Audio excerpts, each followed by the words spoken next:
कुछ ऐसा जीवन में धारण कर लो, पंचाक्षरी मंत्र एकदम सरल है, आसान है, सीधा है। जैसे राम नाम आसान है, वैसे शौच शौच का विचार। हेलो,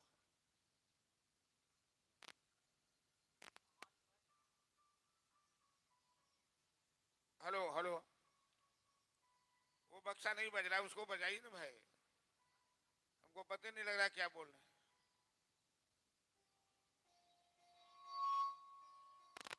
और काम में शौच शौच का विचार है, दिन दोपहर का विचार है, लेकिन भगवान का नाम ही ऐसा पावन है। अपवित्र पवित्रो वा सर्वावस्थां गतोऽपि वा यः स्मरेत पुण्डरीकाक्षं सौबाह्याभ्यंतर शुचि। भगवान के नाम लेने से, वो बक्सा भी बजे, उसको बल नहीं बज रहा। भगवान के नाम लेने से अपवित्र भी पवित्र हो जाता है। जब खूब ठंडी आती है ना, शीतलहर का समय, तो बुढ़ापे के समय में ठंडी महीना में सबसे कठिन काम होता है स्नान करना, वो भी ठंडा पानी से यदि नहाना पड़े। और कहेगा भाई नहीं नहाएंगे तो कैसे पूजा पाठ कैसे करेंगे? चलो भाई, लेकिन भगवान का नाम ये कहता है कि नहीं नहाना है, नहीं नहाओ। भगवान का नाम लेते रहो, सब पवित्र हो जाएगा। नाम लेकर मंत्र से जल छीट लो, स्नान हो गया। श्मशान में भी भगवान का नाम लिया जाता है, श्मशान में भी भगवान नाम का कीर्तन किया जाता है। क्यों? मुर्दा उठाते समय कहते हैं राम नाम सत्य है, सबकी यही करते हैं। जाते समय सब कहता है, लौटते समय कोई नहीं कहता है। जाते समय श्मशान जाते हैं, इसीलिए वहां जाकर चिता पर जलते हुए मुर्दा को देखता है, सबको लगता है कि हमको भी इसी तरह जलना पड़ेगा। आते समय तो फिर माया में आ रहे हैं, वो राम नाम सत भूल जाता है आदमी, फिर अपनी माया में लग जाता है। कहने का मतलब कि शिव पंचाक्षरी मंत्र का सहारा लीजिए। और कुछ करते हैं तो अच्छी बात है, कुछ नहीं करते हैं तो भी चिंता की बात नहीं है। नमः शिवाय जाप करने का अभ्यास बना लीजिए। ऐसा नहीं कि माला पर ही जाप करना है, माला पर करें तो अच्छी बात है। रुद्राक्षी माला, भगवान शिव के नेत्र हैं रुद्राक्ष। रुद्राक्ष का जन्म कैसे हुआ है? एक बार माता पार्वती और महादेव आंख मिचौनी का खेल खेल रहे थे, तो महादेव एक पत्थर पे बैठे हुए थे, अब पार्वती कहीं छिप गई। अब पीछे से आकर महादेव की आंख को दोनों हाथ से बंद कर दिया। आदमी व्यवहार में देखते हैं लोग आंख मिचौनी खेलता है, आंख बंद कर दिया। बताओ बताओ मैं कौन हूं, मैं कौन हूं? तो पार्वती ने इतनी जोर से महादेव की आंख दबा दी कि महादेव की आंख से आंसू की बूंद गिर पड़े, और बूंद गिरा तो वहां पेड़, रुद्राक्ष का पेड़ जन्म ले लिया। भगवान शिव ने उसका नाम रखा रुद्राक्ष। कहा मेरी आंख से इसकी उत्पत्ति है, ये मेरी आंख के समान है और मेरे मेरे लिए बहुत प्रिय है। जो भी रुद्राक्षी माला पर मेरा नाम लेगा, जो भी रुद्राक्ष धारण करेगा, उसके पास जमदूत नहीं जा सकता है। जिस घर में रुद्राक्ष हो वहां जमदूत नहीं आ सकता, वो धरती पवित्र हो जाती है। और जो शिव शिव का जाप करता है, उसके पास तो काल भी जल्दी नहीं आ सकता, क्योंकि शिव स्वयं ही महाकाल है। तो जो महाकाल की शरण में है, काल उसका बाल बाका नहीं कर सकता है। रुद्राक्ष की माला पर नमः शिवाय मंत्र का जाप, पंचाक्षरी मंत्र का जाप करने का अभ्यास बनाइए। नहीं नहाए हैं चलेगा, जल छीट लीजिए, गंगाजल छीट लीजिए, कोई बात नहीं। बहुत जरूरी में है, बिना नहाए खाना खा लिए तो क्या हो गया। नियम जहां तक चले, नियम जहां तक पालन हो सके कीजिए, अच्छी बात है। तो अंग्रेजी वालों की एक कहावत हमें बहुत अच्छी लगती है कि something is better than nothing. नहीं कुछ से कुछ करना अच्छा होता है, नहीं करने से करना अकरनाद मंद करनाद से, नहीं करने से कुछ करना अच्छा होता है। नहीं ना पाए तो क्या नाम लेना छोड़ दे, माला जपना छोड़ दे? कभी नहीं। नाम ही सबसे पावन है, नाम ही जीवन है। नाम को ही जीवन का अवलंबन बना लो, सहारा बना लो। सोते जगते उठते बैठते चलते फिरते अभ्यास बन जाएगा ना, फिर दूसरी बात मुंह से नहीं निकलेगी। औरतें सब जब झगड़ा करती है तो हाथ चमका चमका के कैसे गाली गलौज करती है। भगवान की कथा में ताली बजाने में हाथ दुखता है, लेकिन झगड़ा करने में हाथ खूब चमकता है। जब भगवान के नाम से मीठे मीठे मुंह से भगवान के मीठे मीठे नाम उच्चारण होने लगेंगे तो आपके मुंह से गाली बंद हो जाएगी। फिर आप गाली नहीं दे सकते लोग को, वो नाम का प्रभाव है। आपके अंदर अहंकार नहीं आएगा, वो नाम का प्रताप है। भगवान शिव की माया आपको नहीं सता सकती है, उनकी माया बड़ी प्रबल है। कल की कथा में आप सुने हैं कि ब्रह्मा विष्णु को भी मोह कर दिया, दोनों आपस में लड़ने लगे, एक दूसरे पर बाले बर्छी प्रयोग करने लगे। ये भगवान शिव की माया है। तो माया से बचना है तो शिव के नाम का पंचाक्षरी मंत्र का सहारा ले लो, नमः शिवाय करते रहिए। जीवन में कभी कष्ट नहीं होगा, करके देखिए तो 2 दिन 4 दिन 5 दिन 1000 2000 100 200 400 जो भी पालने के जाप कीजिए, कम से कम 108 बार सच्ची दिल से ध्यान लगाकर जाप कीजिए।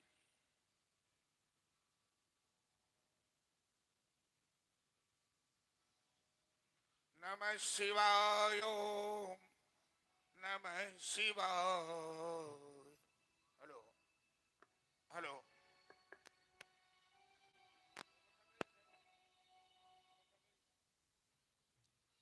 नमः शिवाय ओम नमः शिवाय। हरे हरे भोले नमः शिवाय। नमः शिवाय ओम नमः शिवाय। हरे हरे भोले नमः शिवाय। ओम नमः शिवाय ओम नमः शिवाय। हरे हरे भोले नमः शिवाय। नमः शिवाय ओम नमः शिवाय। हरे हरे भोले नमः शिवाय। नमः शिवाय ओम नमः शिवाय। हर हर भोले नमः शिवाय। नमः शिवाय ओम नमः शिवाय। हरे हरे भोले नमः शिवाय। जटाधराय शिव जटाधरा। हर हर भोले नमः शिवाय ओम जटाधराय शिव जटाधराय। हरे हरे भोले नमः शिवाय। ओम रामेश्वराय शिव रामेश्वराय। हर हर भोले नमः शिवाय ओम रामेश्वराय शिव रामेश्वराय। हरे हरे भोले नमः शिवाय।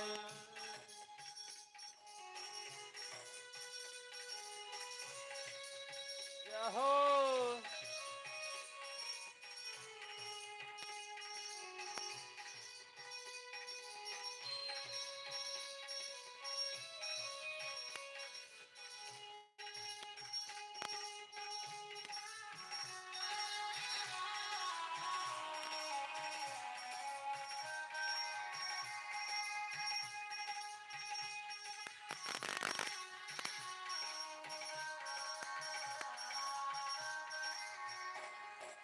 गंगाधराय शिव गंगाधराय। हर हर भोले नमः शिवाय। शिवाय गंगाधराय शिव गंगाधराय हरि हरि भोले नमः शिवाय कोटेश्वराय शिव कोटेश्वराय हर हर भोले नमः शिवाय कोटेश्वराय कोटेश्वराय शिव कोटेश्वराय हरि हरि भोले नमः शिवाय ओम जय नमः हो शिवाय ओम नमः शिवाय हरे हरे भोले नमः शिवाय ओम नमः शिवाय ओम नमः शिवाय हरि हरि भोले नमः शिवाय ओम नमः शिवाय ओम नमः शिवाय हरे हरे भोले नमः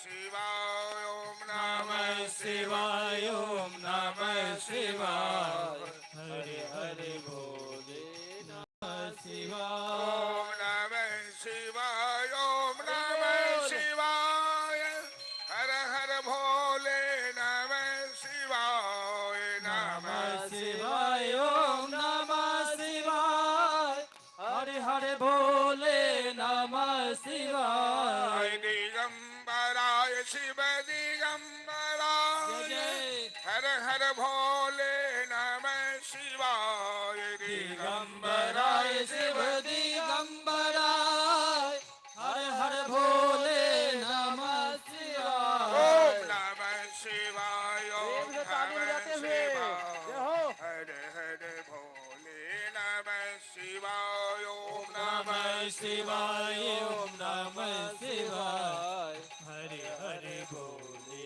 नमः शिवाय ओम नमः शिवाय ओम नमः शिवाय हर हर भोले नमः शिवाय नमः शिवाय ओम नमः शिवाय हरि हरि भोले नमः शिवाय हर हर महादेव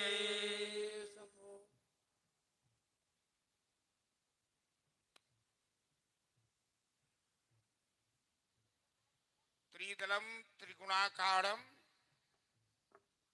त्रिनेत्रम च त्रिधायुतम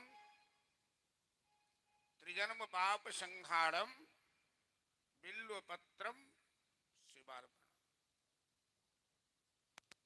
भगवान शिव को बिल्वपत्र भी बहुत प्रिय है। 3 पत्ते वाले ये त्रिदल जो है, दल मतलब पत्ता, तो 3 पत्ते वाले बिल्वपत्र त्रिगुणाकार है और तीनों जन्म के पाप को संहार करने वाला है। और ऐसा बिल्वाष्टकम इस स्तुति में कहा गया है कि बिल्व के वृक्ष में अग्रतः शिव रूपाय मध्यतः विष्णु रूपिणे, बिल्व वृक्ष में महादेव का वास है, विष्णु का वास है और जड़ में ब्रह्मा जी का वास है। लक्ष्मी का वास है बिल्व वृक्ष में। बिल्व वृक्ष की पूजा करना, बिल्व वृक्ष में धूप आरती करना, जल देना एक एक यज्ञ के समान होता है। रुद्राक्ष धारण करना, रुद्राक्ष की पवित्रता पालन करना। रुद्राक्ष धारण करने वाले को सावधान रहना चाहिए कुछ नियम से। भगवान शिव का अपने ससुर से विवाद हुआ, दक्ष प्रजापति से। और ससुर से क्यों विवाद हुआ कि दक्ष प्रजापति ने रुद्राक्ष की माला का अपमान किया। रुद्राक्ष की माला अपमान करने से फिर बक्सा बंद कर दिया। अरे बक्सा बंद हो जाता है।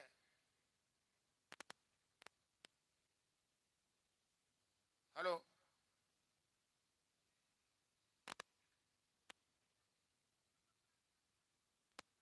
हेलो, हेलो, तुम लोग क्यों नहीं समझते हो कि बक्सा बंद होता है? हमको कहना पड़ता है।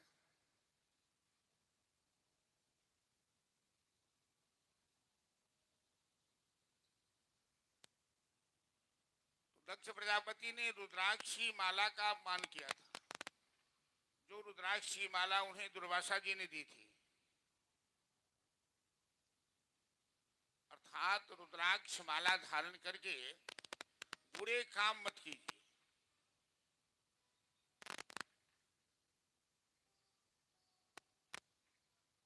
मैं बराबर चर्चा करता हूं और उन महापुरुष को याद करता हूं।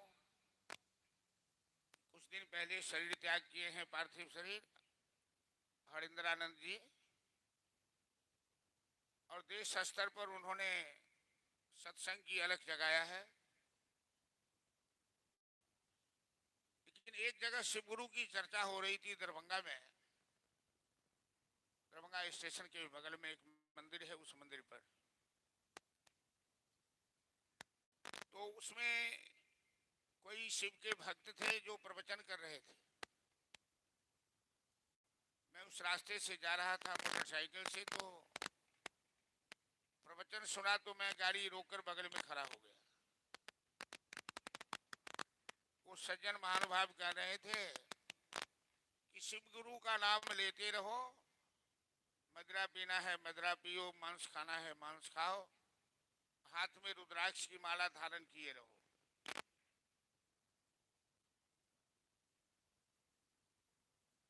मैं उनसे नहीं कुछ कहा, चूंकि वो सत्संग में थे, मंच पर बैठे थे, वहां कहना ठीक नहीं था।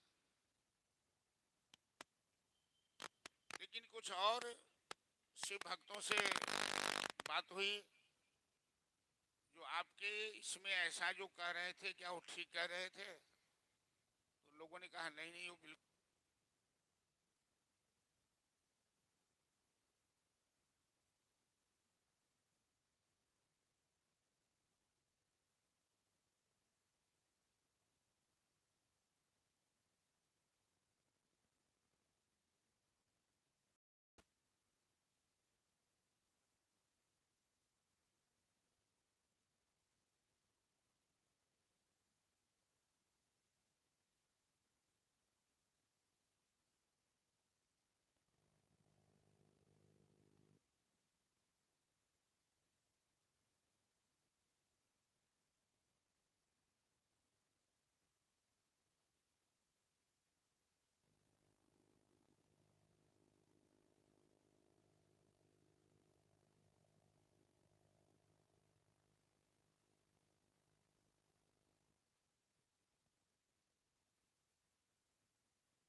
Hello hello. तो कुछ शिव भक्तों से बात हुई तो कहा कि वो जो आपके प्रवचन कर रहे थे उसमें अच्छा कर रहे थे। कहे नहीं नहीं, वो तो बिल्कुल खराब कर रहा था।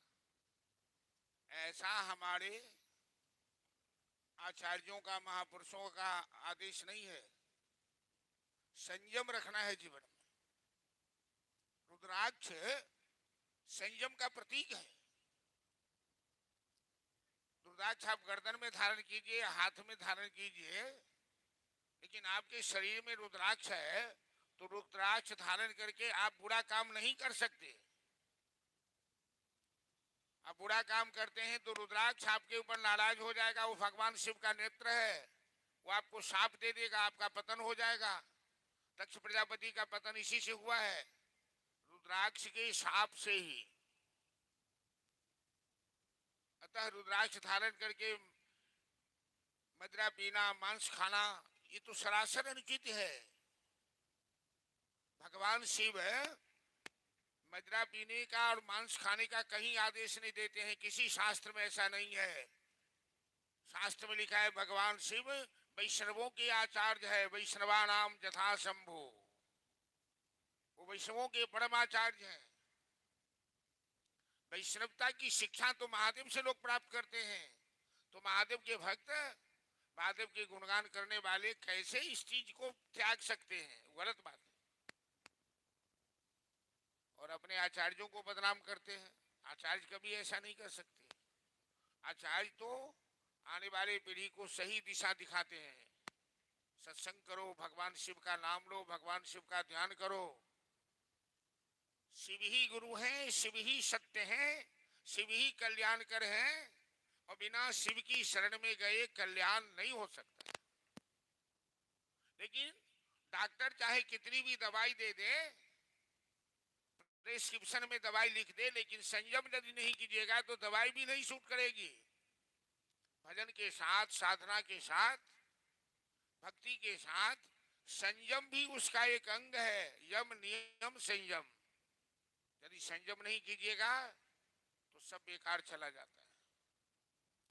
कितनी दवाई खाइए, अकेला दही खाइए, घाव बढ़ जाएगा, घाव सूखेगा नहीं।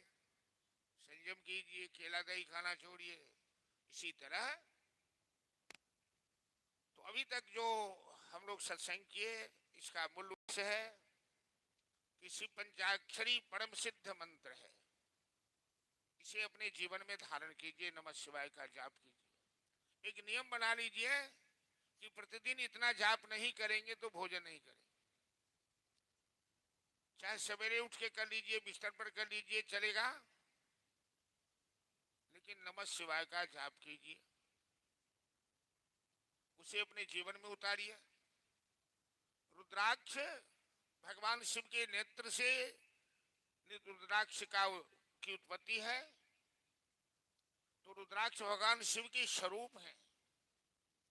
रुद्राक्ष धारण करना अति पवित्र काम है, लेकिन उसकी पवित्रता को का निर्वहन कीजिए। रुद्राक्ष धारण करके बुरे आचरण, बुरे काम मत कीजिए। ऐसा भी है, श्रीमद् देवी भागवत में कथा है कि रुद्राक्ष धारण करके स्त्री पुरुष का संयोग नहीं होना चाहिए। और बिल्व वृक्ष जहां भी मिले उसे प्रणाम कीजिए, क्योंकि इसमें तीनों देव का वास है, लक्ष्मी का वास है, और भगवान शिव तो नित्य रूप से बिल्व वृक्ष में निवास करते हैं। भगवान सदाशिव बिल्व वृक्ष में निवास करते हैं। श्री महापुराण में सदाचार का वर्णन है। आचार हीना न पुनंति वेदा। जिस व्यक्ति के जीवन में आचार नहीं है, आचरण नहीं है, उसका जीवन वो मानव जीवन नहीं कहलाता है, वो पशुवत हो जाता है, राक्षस जैसा हो जाता है। और हमारे सनातन धर्म में इतना सदाचार का लंबा नियम है, यदि पालन करने लगे, आज के युग में जो लोग कहता है मरने की फुर्सत नहीं है, अब तो सिनेमा भी 4 घंटे होने वाला 2 घंटे का हो गया। लाइब्रेरी में किताब सड़ रही है, कोई पढ़ता नहीं, मोबाइल में पढ़ाई कर लेता है। 3-3 पन्ने में जो प्रश्न का उत्तर लिखा जाता था, अब तो केवल ऑब्जेक्टिव क्वेश्चन पूछा जाता है। तो समय शॉर्ट कर गया ना। इसमें लंबा सदाचार कोई नहीं कर सकता। सवेर भोर से उठिए, 8 बजे रात तक नियम पालन कीजिएगा, तभी सदाचार का मेंटेन हो सकता है। और जीवन में यदि सदाचार नहीं है तो जीवन बेकार है। इसलिए सदाचार पालन करने में भी संक्षेपीकरण किया गया है। संक्षेप में, क्योंकि सदाचार का पूर्ण पालन नहीं कर सकते, तो ध्यान से सुनिए कि सदाचार का पूर्ण त्याग भी नहीं कर सकते। यदि आपके जीवन से सदाचार चला गया, आपका जीवन पशुवत हो गया, राक्षसवत हो गया। तो संक्षिप्त में सदाचार पालन कैसे कीजिएगा? 24 नियम है कि 24 घंटे में 12 घंटा भगवान भजन में दीजिए, 12 घंटा में दुनियादारी का काम कीजिए। आज के युग में संभव है कि कोई 12 घंटा भजन पाठ, पूजा पाठ करे? संभव नहीं है। 108 माला में मनका होती है। माला में 108 दाना होता है। तुलसी माला हो, रुद्राक्ष माला हो, चंद्र माला, जो भी माला हो, 108 जाप का महत्व बताया गया। यदि 108 बार आप भगवान का नाम ले लेते हैं माला पर, तो 12 घंटे के बराबर हो जाता है। माला जपने में 5 मिनट, 7 मिनट, 10 मिनट लगता है 108 बार नाम जापने में, और नमः शिवाय जाप करने में तो 2.5 मिनट लगता है। तो फिर 12 घंटे के बराबर कैसे हो गया? इसीलिए महापुरुषों ने समझाया है कि उपांशु जाप कीजिए, उपांशु जाप। उपांशु सद्गुणम श्रेया। उपांशु जाप एक माला 100 माला के बराबर होता है। उपांशु जाप क्या होता है? ऐसा जाप कीजिए, आंखें बंद कर, जिह्वा भी नहीं हिलना चाहिए, और नाद से, नाभिकुंड से उच्चारण हो। उस समय समाधि जैसी मुद्रा हो जाती है। तो नाभिकुंड से जो ध्यान आकार में शिव गुरु का ध्यान करते हुए पंचाक्षरी मंत्र का जाप करेंगे 108 बार, वो 12 घंटे के बराबर हो जाएगा। जीवा भी नहीं हिलना चाहिए। ऐसा नहीं कि माला भी जप रहे हैं, लोगों को डांट भी रहे हैं, नमः शिवाय नमः शिवाय नमः। अरे सुनता नहीं है? अरे हराम ज्यादा कहीं का नमः शिवाय नमः शिवाय। हरामी तुझे इतनी मार मारेंगे नमः शिवाय नमः शिवाय।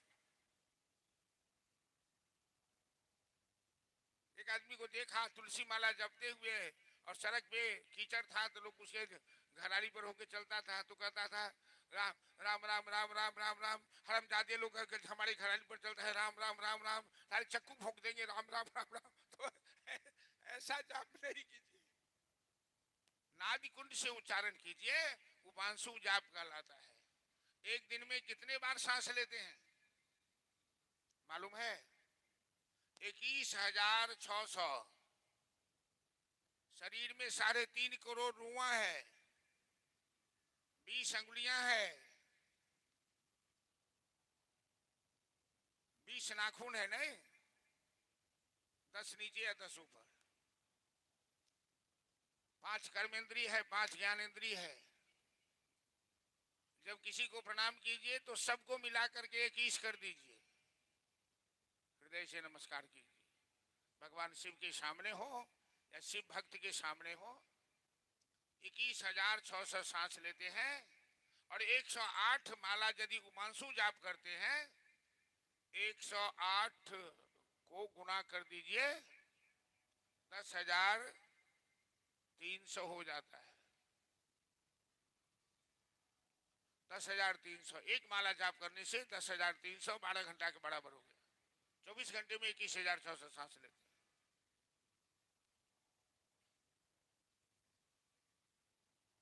तो 108 को 100 से गुना कीजिए, 10,300 हो जाता है।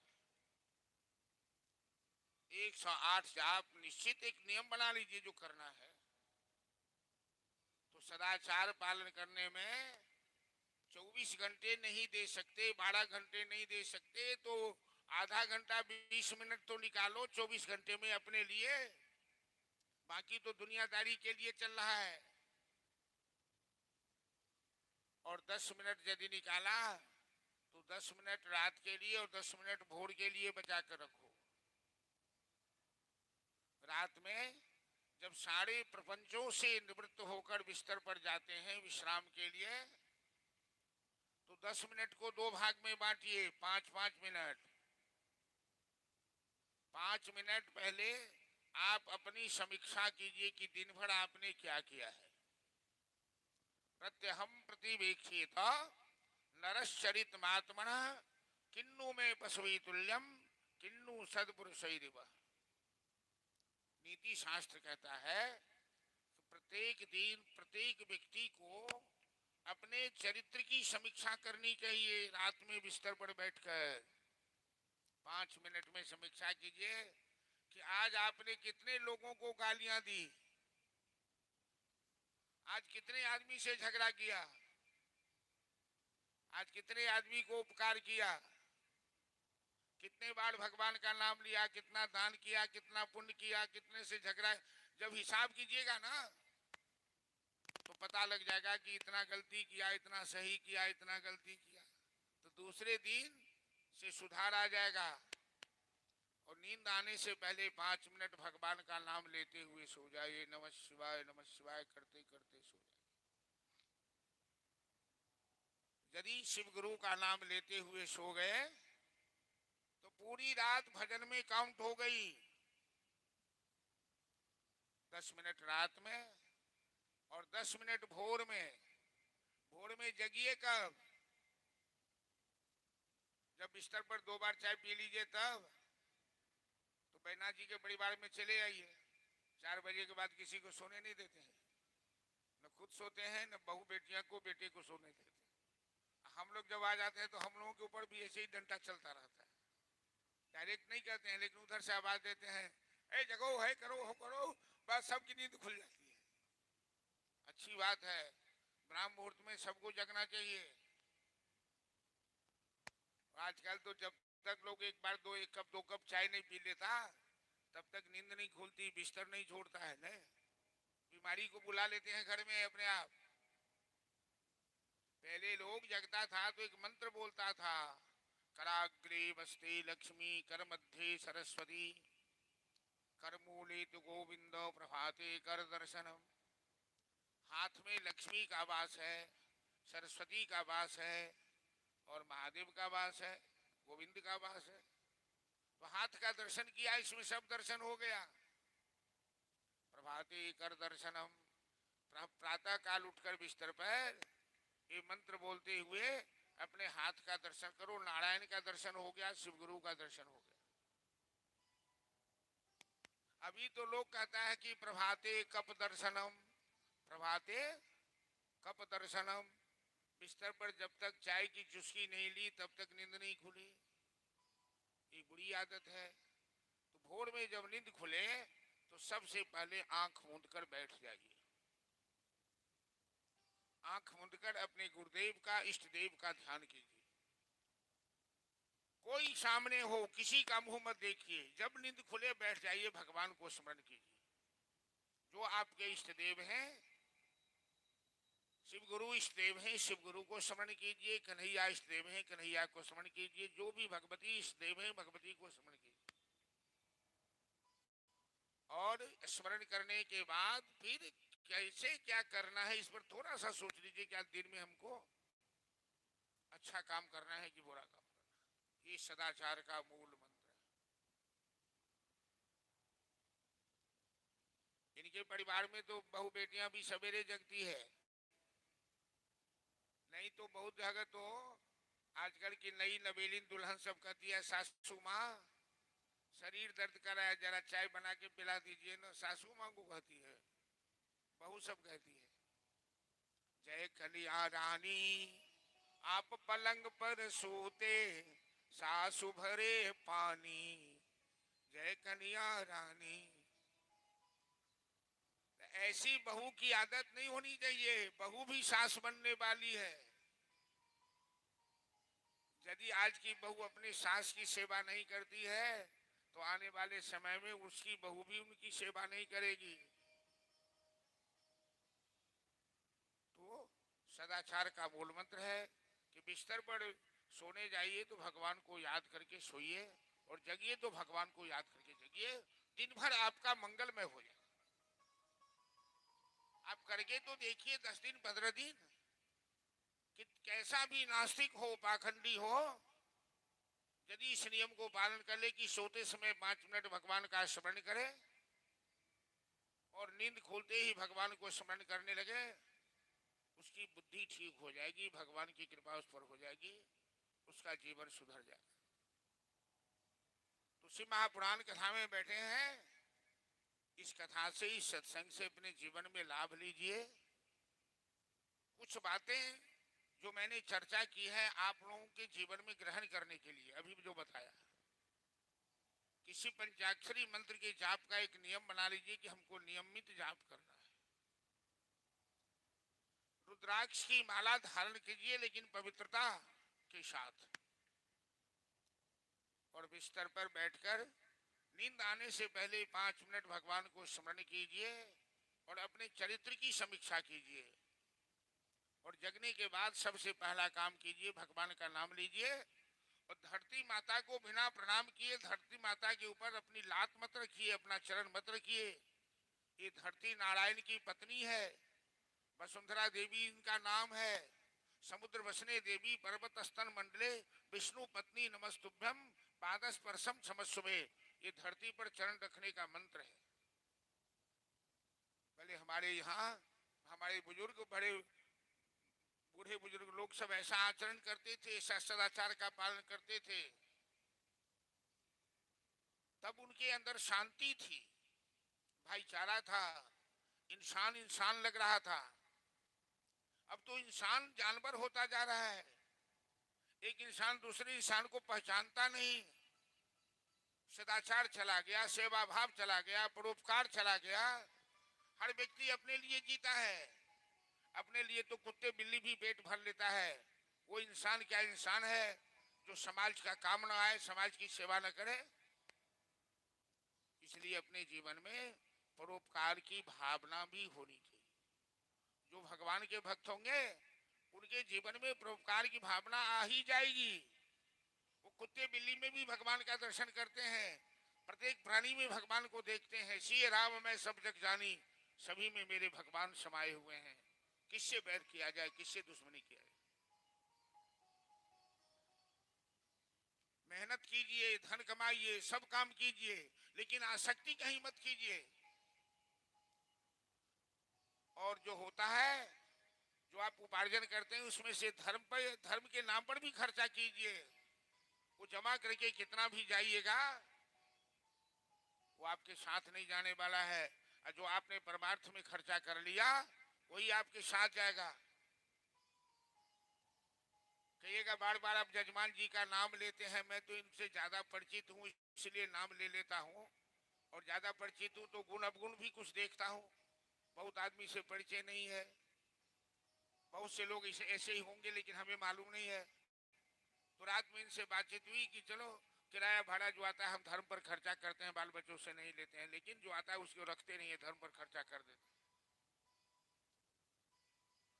और इतना बड़ा यज्ञ हो रहा है, चंदा भी लोग दे रहे हैं। जो नहीं आएगा तो अपना हौसला बुलंद किए हुए कि जो घटेगा बढ़ेगा हम अपना खर्चा करेंगे। आज शायद लिस्ट बनेगा, घोषणा भी करवे। घोषणा आज नहीं होगा। चलिए, कहने का मतलब है कि प्रत्येक मनुष्य को यदि आपको 100 रुपया आमदनी है तो कम से कम उसमें 10 रुपया अलग कर दीजिए भगवान के लिए, धर्म के नाम के लिए, संत के लिए, परमार्थ के लिए। 1000 है तो 100 अलग कीजिए। इस तरह से मारवाड़ी समाज में क्या है, मारवाड़ी सब जो कमाता है उसका कुछ बजट अलग कर देता है। हम लोग के समाज में इस बात की कमी है। तो मेरा ये कहने का तात्पर्य है, मेरा ये आग्रह है आप लोगों से, आप यहाँ तमाम पढ़े लिखे लोग बुद्धिजीवी बैठे हैं, कि आप जो उपार्जन करते हैं उसमें धर्म का हिस्सा भी है। क्योंकि जब आप आंख मूंद कर संसार से जाओगे तो देखते हैं बच्चा जन्म लेता है तो मुट्ठी बंधी रहती है, और जब मरता है तो हाथ फैला कर जाता है। न कोई कुछ लेके आता है न कोई कुछ लेके जाता है। यह सोचकर आपके पास जो भी है, जो सामर्थ्य है, ऐसा नहीं है कि प्रतिष्ठा से प्राण गंवाइए, यह सोचकर खर्चा कीजिए कि क्या लेकर आया था जग में, क्या लेकर तू जाएगा। क्या लेकर आया था जग में, क्या लेकर तू जाएगा। क्या लेकर आया था जग में, क्या लेकर तू जाएगा। सोच समझ ले रे मन मूरख, अंतकाल पछताएगा। सोच समझ ले रे मन मूरख, अंतकाल पछताएगा। क्या लेकर आया तू जग में, क्या लेकर तू जाएगा। क्या लेकर आया तू जग में, क्या लेकर तू जाएगा। जय हो।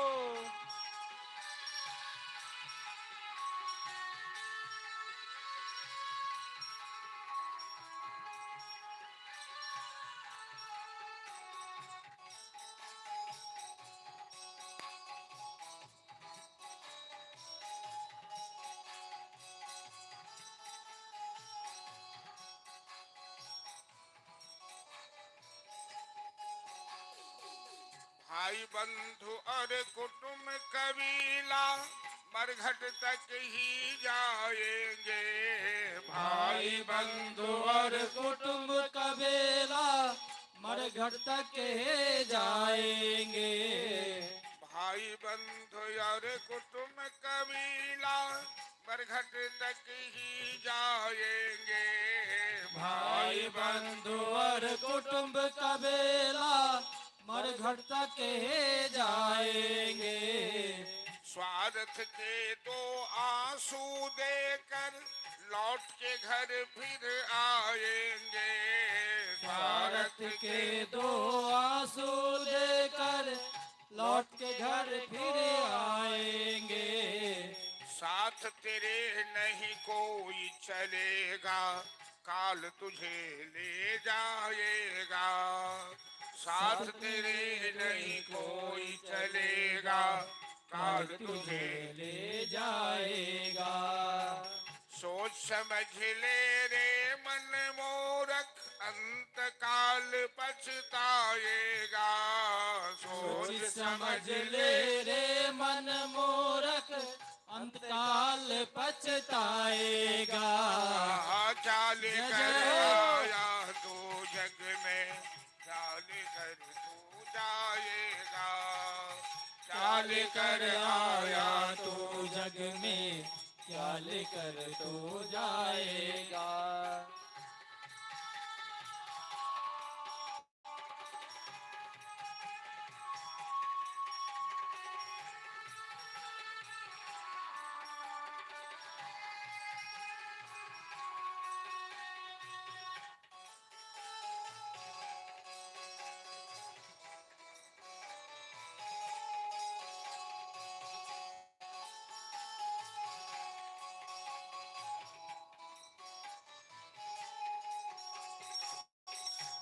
कंचन जैसी कोमल काया तुरंत जलाई जाएगी।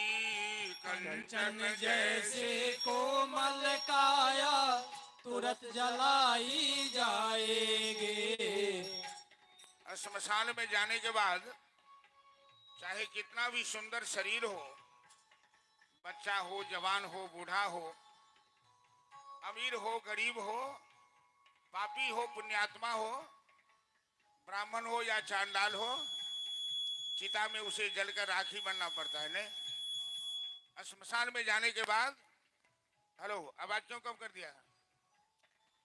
श्मशान में जाने के बाद सबका मान बराबर हो जाता है।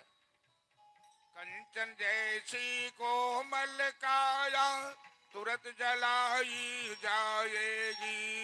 कंचन जैसे कोमल काया तुरंत जलाई जाएगी। जिस नारी से प्रेम किया था अंत में वो भी डराएगी। जिस नारी से प्रेम किया था अंत में वही डराएगी। एक मास तक याद करेगी फिर तू याद न आएगा। एक मास तक याद करेगी फिर तो याद न आएगा। सोच समझ ले रे मन मोरख, अंतकाल पछताएगा। सोच समझ ले रे मन मूर्ख, अंतकाल पछताएगा।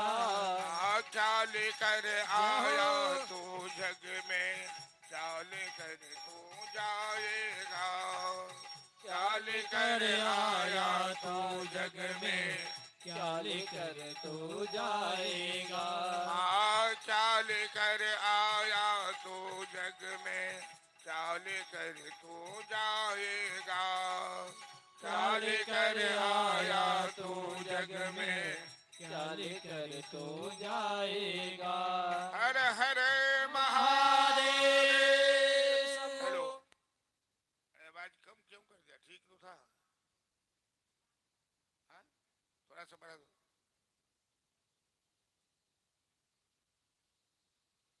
तो मेरा निवेदन है आप तमाम श्रद्धालुओं से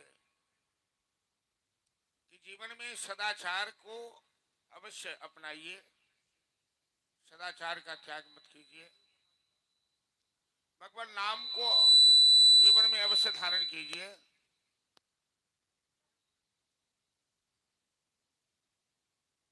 हम सागर से यदि बेड़ा पार चाहते हैं तो बाकी तो यही रह जाएगा। जो आपके द्वारा किया गया सदाचार है वही जन्म जन्मांतर तक आपको प्राप्त होगा। प्राचीन काल में काम्पिल्य प्रदेश में एक यज्ञ दत्त नाम के ब्राह्मण थे। काम्पिल्य प्रदेश कहते हैं पंजाब में पड़ता है, जहां की पांचाली द्रौपदी थी, राजा द्रुपद का राज था।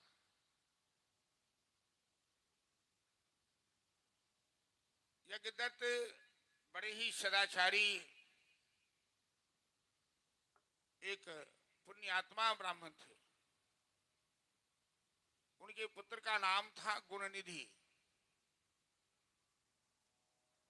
कभी कभी क्या होता है समाज में, अच्छे माता पिता की संतान भी खराब हो जाती है,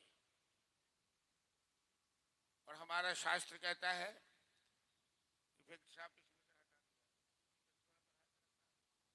इफेक्ट थोड़ा रहने तो नहीं इसमें इफेक्ट।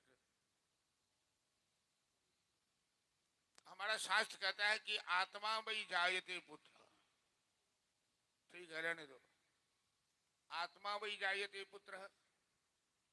ऐसी कहावत है कि पिता के समान पुत्र और माता के समान पुत्री होती है,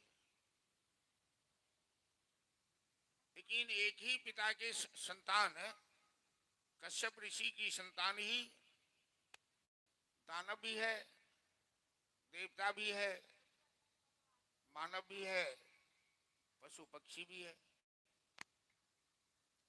कभी कभी अच्छे पिता के बुरे संतान क्यों हो जाती है, बुरे पुत्र आचरण वाले क्यों हो जाते हैं? ये संदेह आया है भागवत कथा में। राजा परीक्षित ने सुखदेव जी से संदेह किया है कि पिता अच्छे हो तो पुत्र भी अच्छा होना चाहिए। पिता का दूसरा रूप होता है पुत्र, तो अच्छे पिता के पुत्र खराब क्यों हो जाते हैं? इस पर सुखदेव जी ने जवाब दिया है कि कभी कभी गलत मुहूर्त में यदि संतान जन्म ले लेती है, या गलत मुहूर्त में यदि गर्भाधान किया जाता है, स्त्री पुरुष का संग किया जाता है, तो गलत संतान जन्म लेती है। इसलिए हमारे यहाँ 16 संस्कारों में गर्भाधान भी एक संस्कार होता था। एक अच्छे मुहूर्त का विचार कर संतान उत्पन्न करने के लिए स्त्रियों का संग किया जाता था, तो संस्कारी पुत्र होता था। और गलत मुहूर्त में पैदा हो जाए तो गलत आचरण का हो जाता है। तो यज्ञदत्त स्वयं तो सदाचारी ब्राह्मण थे, तपस्वी थे, सदाचार में लीन रहते थे, लेकिन उनका पुत्र जो ये गुणनिधि नाम का पुत्र था, वो ठीक उनके विपरीत आचरण का था। और माँ हमेशा पुत्र का साथ देती थी। जब यज्ञदत्त पूछते कि गुणनिधि कहाँ है, तो माँ झूठ कह देती कि स्कूल गया है, ट्यूशन पढ़ने गया है, पूजा करने गया है। वो जाता था कहीं जुआ खेलने, वो जाता था कहीं मदरा पीने, वो जाता था कहीं गुल्ली डंडा खेलने, और माँ उसकी गलती पे पर्दा डालती थी। यज्ञदत्त अपनी पत्नी की बात पर विश्वास करके मान लेते थे। तो यज्ञदत्त कर्मकांडी थे। उनके घर में एक सुंदर अंगूठी सोने की थी, जो कहीं दक्षिणा में मिली थी, पत्नी को दिया था रखने के लिए। उनका पुत्र वो सोने की अंगूठी घर से चोरी कर लिया और कहीं जाकर जुआ में सट्टा में हार गया। वो किसी दूसरे के हाथ में अंगूठी जगदत्त ने देखा तो जगदत्त ने कहा कि भाई ये अंगूठी तो मेरी है, तेरे पास कैसे आई? उसने कहा मैं तो खरीदा हुआ अंगूठी। कहा ये अंगूठी तो मेरी है। कहा आपको पता नहीं, आपका पुत्र जुआ खेलता है और जुआ में अंगूठी हार गया है। वो कीमत देकर अंगूठी जगदत्त अपने घर ले आए और अपनी पत्नी से पूछा कि वो अंगूठी जो मैं तुम्हें रखने के लिए दिया था, अंगूठी ला कर दो। वो कहती है कि अंगूठी घर में रखी होगी, मैं अभी घर के काम में लगी हुई, बाद में दे दूंगी ढूंढ कर। जगदत्त ने कहा अंगूठी अभी हमें ढूंढ कर दो, हमें अभी चाहिए अंगूठी। घर में अंगूठी मिली नहीं। अंगूठी तो जगदत्त के पास थी।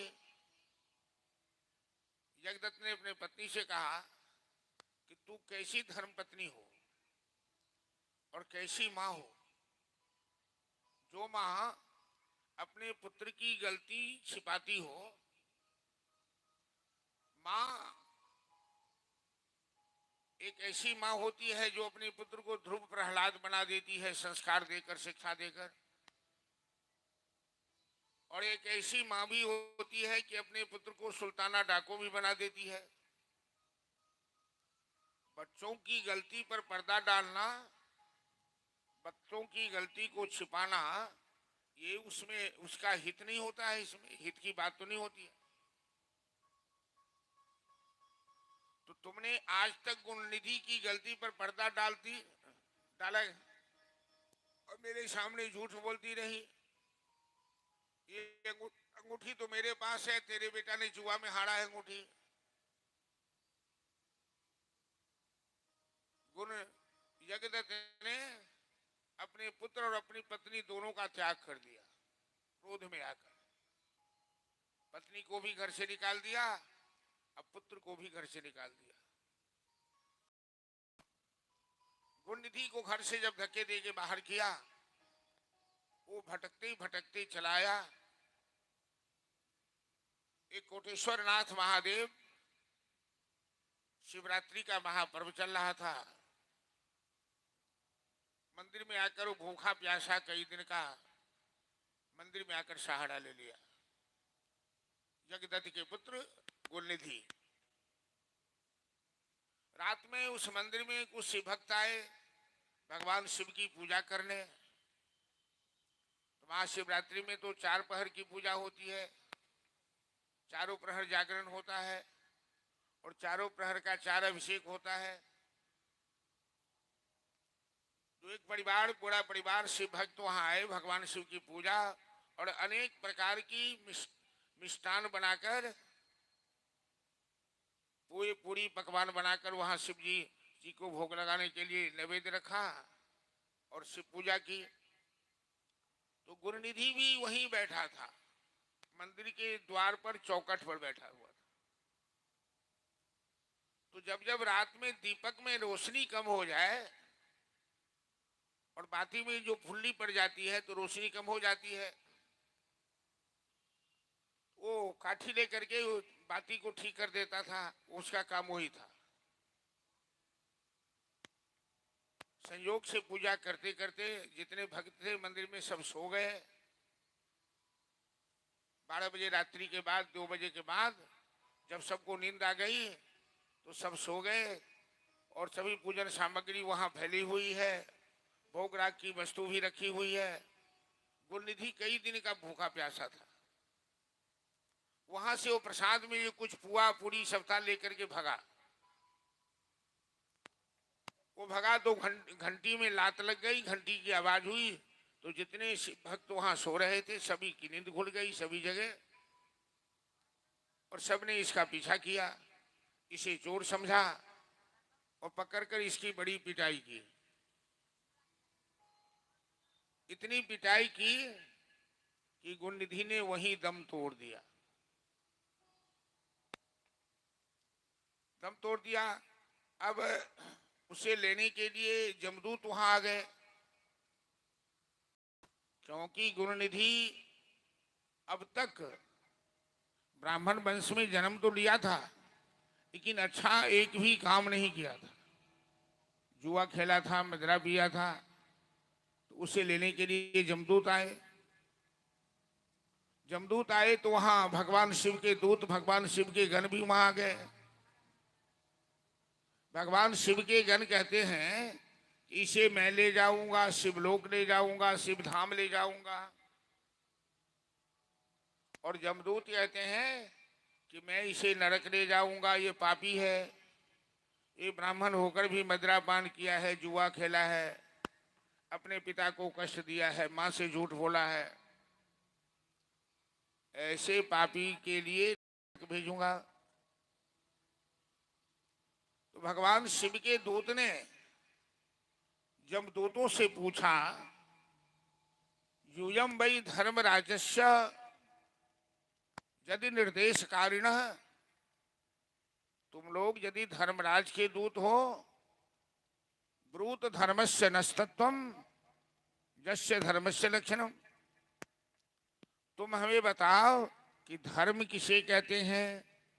तुमने गुणनिधि को पापी कहा, तो मैं ये पूछता हूं कि धर्म किसे कहते हैं। तो भगवान शिव के दूतों ने कहा कि वेद प्रणहितो धर्म ही अधर्म तद विपर्जय, वेद शास्त्र में ही मार्ग पर चलना ही धर्म कहलाता है। वेद शास्त्र के प्रतिकूल आचरण करना ही अधर्म कहलाता है।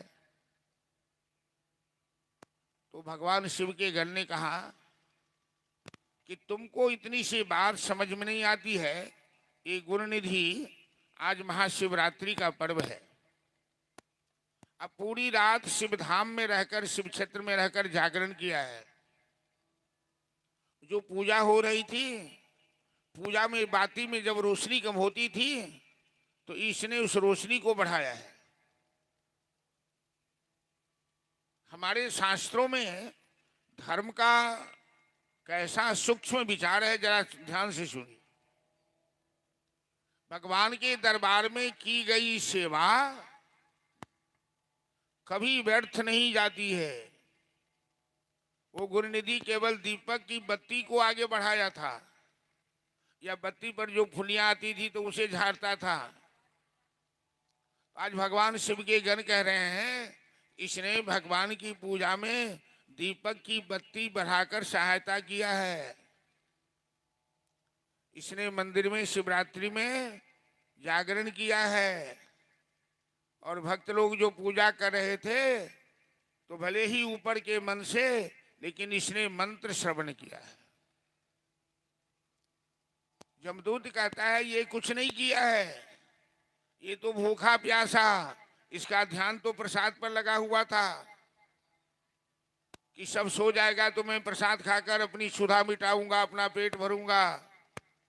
फिर तुम इसे शिव का भक्त कैसे कहते हो। तो भगवान के गण कहते हैं, अरे भगवान तो अग्नि स्वरूप हैं, तेजस स्वरूप हैं। उनका ध्यान कोई ऊपर के मन से भी करता है, उसे फल मिलता है। इसलिए ये गुरुनिधि अब नरक लोक नहीं जाएगा। ये भगवान शिव का परम भक्त है, इसे हम शिव धाम में ले जाएंगे। तो जमदूत वहां से चले गए और गुरुनिधि नरक जाने से बच गया। जरा सोचिए कि भगवान के दरबार में झाड़ू मारने वाला, फूल बेलपत्र पहुंचाने वाला, दरी जाजिम बिछाने वाला, एक किसी प्रकार से कोई सहयोग कर देता है। दूध मूड़ी ला कर दे दे, बेलपत्र दे दे, फूल दे दे, अक्षत दे दे, झाड़ू लगा दे, किसी प्रकार से सहयोग कर दे। क्योंकि शिवधाम का क्षेत्र सीमित नहीं होता है। ऐसा कहा गया है कि 300 हाथ तक चारों तरफ, यदि कोई शिव मंदिर है तो शिव मंदिर के 300 हाथ चारों तरफ जो चौहद्दी होती है, वो शिव क्षेत्र कहलाता है। और उस शिव क्षेत्र के अंदर यदि कोई बैठता है, जाकर माला जपता है, जाकर झाड़ू लगा देता है, जाकर वहां कोई और महादेव की सेवा कर देता है, उसके सारे पाप कट जाते हैं। ऐसा कभी मत सोचो कि भगवान के दरबार में जो मैं सेवा कर रहा हूं कोई देख रहा है कि नहीं, व्यर्थ तो नहीं जा रहा है। दुनिया देखे न देखे, जिसके देखने से अंतर पड़ता है वो तो देख रहा है, उससे कुछ नहीं छिपा हुआ है, वो अंदर बाहर सबको जानने वाला है। भगवान शिव व्यापका अधिष्ठ चैतन्य है, उनकी दृष्टि से कोई नहीं बचा हुआ है। तो गुण निधि का जन्म हुआ, अगला जन्म ब्रह्मा के पुत्र थे पुलस्त ऋषि, पुलस्त के पुत्र थे विश्रवा, ये रावण का भाई हुआ। विश्रवा के पुत्र रावण भी हुआ, कुंभकर्ण भी हुआ, विभीषण भी हुआ और ये विश्रवण भी हुआ। इस गुरुनिधि का नाम बड़ा विश्रवण, इसको वैश्रवण कहते हैं। वैश्रवण मतलब कुबेर देवता का कोषाध्यक्ष है। और ये विश्रवा का पुत्र बनकर गुरुनिधि कैलाश पर्वत के निकट जाकर ऐसा कठोर तप किया कि भगवान शिव प्रसन्न हो गए। कहा ब्रह्मब्रूहि वरदान मांगो, लेकिन भगवान की माया बड़ी अद्भुत है। माता पार्वती को देखकर इसके मन में आकर्षण हो गया। माता को माता रूप से देखिए तो अच्छी बात है, और माता में यदि विकार भाव आ गया, पार्वती बहुत सुंदर है, जानकी बहुत सुंदर है, राधा बहुत सुंदर है, ये माँ के रूप में है। माँ शब्द ऐसा है कि मन में माँ का भाव आते ही विकार समाप्त हो जाता है। इसलिए हमारे महापुरुषों ने कहा कि मातृवत परतारेषु, संसार की सभी स्त्रियों को माता मान लो। आत्मवत सर्वभूतेषु, प्रत्येक चराचर में आत्मा का वास है ऐसा मान लो। प्रत्येक नारी माता के समान है ऐसा मान लो। और परद्रव्येषु लौष्टवत, और दूसरे का धन मिट्टी के समान है ऐसा मान लो। विवाद समाप्त हो जाएगा। तो वैश्रवण ने, वो गुरुनिधि विश्रवा का पुत्र वैश्रवण हुआ, जिसने कठोर तपस्या की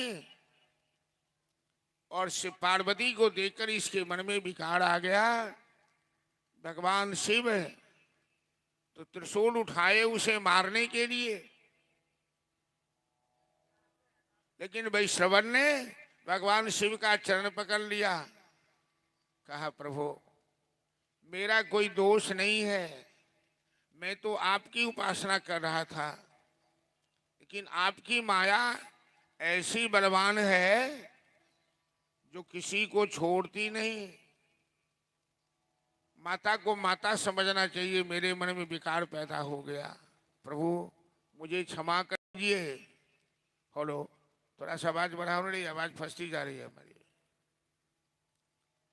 तो भगवान शिव ने उसकी एक आंख फोड़ दी, एकाक्षी बना दिया। एकाक्षी, अक्षी मतलब आंख होता है। एक आंख फोड़कर और प्रसन्न होकर उसे वरदान दिए कि आज के बाद से तुम्हें हम देवता का कोषाध्यक्ष बना रहे हैं, सारे खजाना सारी निधि तेरे पास होंगी। उनके रहने के लिए अलकापुरी नगर बनाया कैलाश के बगल में। यदि स्वर्ग लोक में कोई सुंदर स्थान है तो अलकापुरी।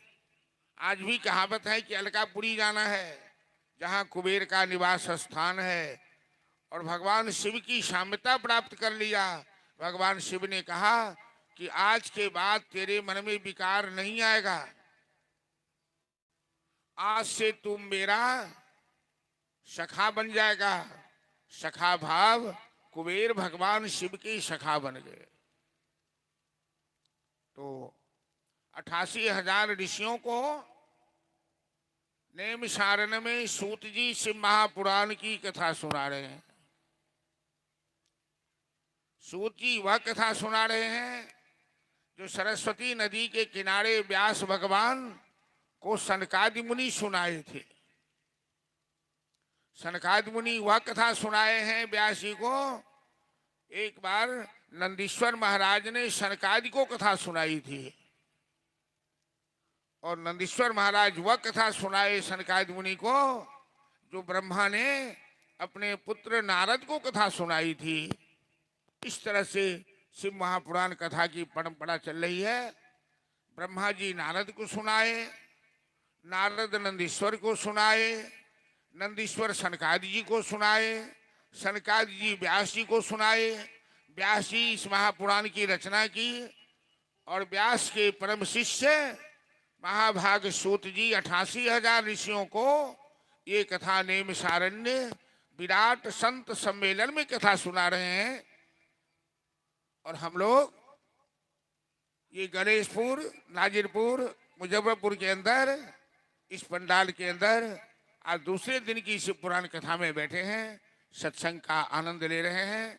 चलिए एक भजन हम लोग श्रवण करेंगे, इसके बाद चलेंगे कि नारद जी को कैसे मोह हो गया। नारद तो परम ज्ञानी है।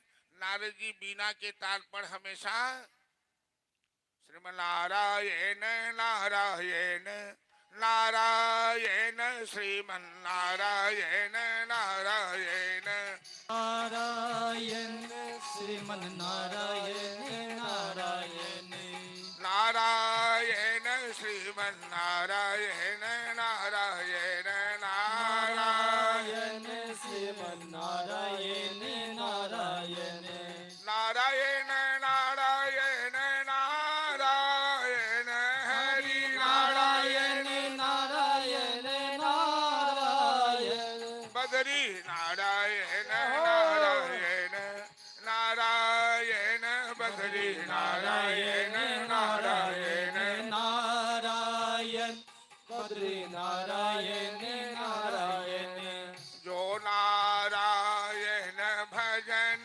करतु है, जो नारायण भजन करतु है हाँ जो नारायण भजन करतु है, जो नारायण भजन करतु है मातु पिता कुल तारायण हरि मातु पिता कुल तारायण लक्ष्मी जय जय। नारायण नारायण लक्ष्मी नारायण नारायण नारायण श्रीमन्नारायण नारायण छप्पन भोग छती सो व्यंजन छप्पन भोग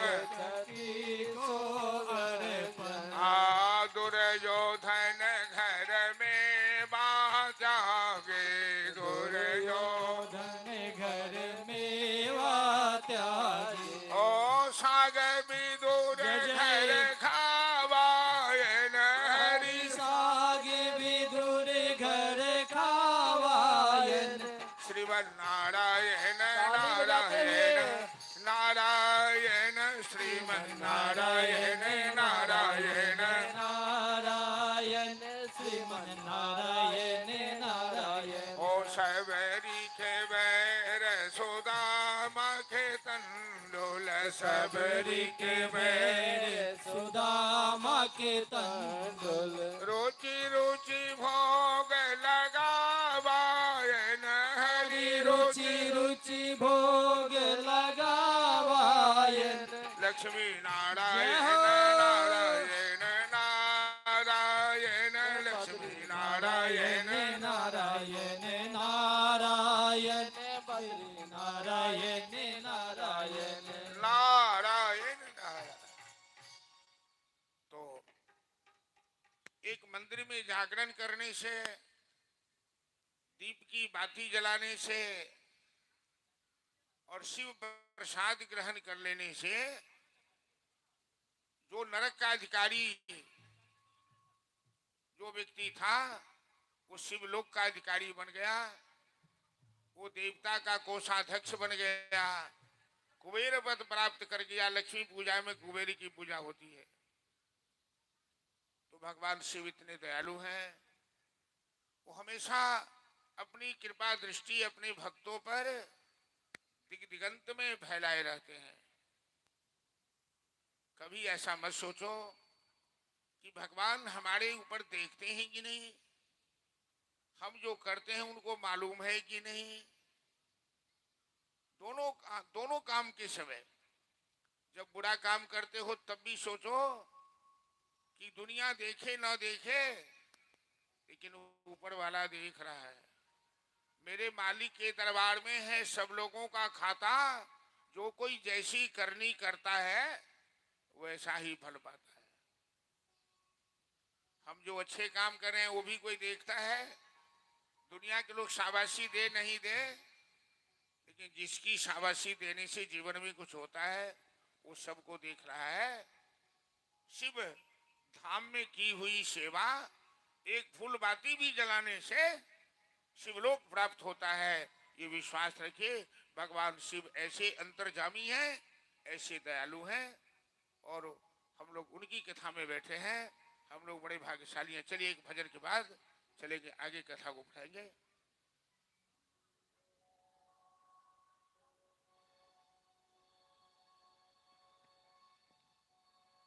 प्रेम से बोलिए शंकर भगवान की जय।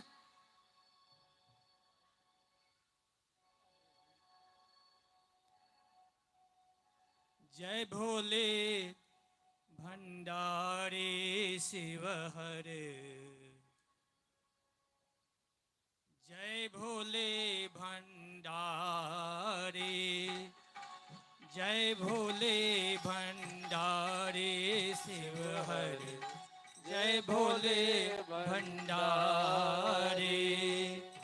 हे कैलाश पते शिव शंकर, हे कैलाश पते शिव शंकर, सब जग से हितकारी, जय भोले भंडारी शिव हर, जय भोले भंडारी, जय भोले भंडारी शिव हर, जय भोले भंडारी।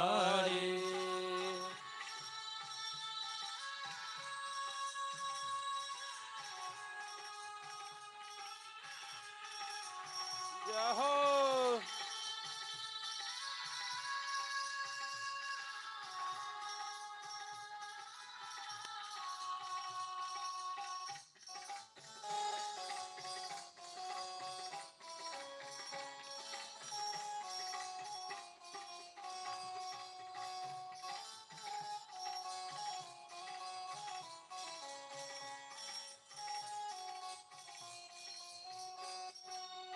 निसी दिन तेरा ध्यान धरे हम, सुमरे मंत्र तिहारा, हे शिव शंकर मंत्री जगावो, होवे घर उजियारा।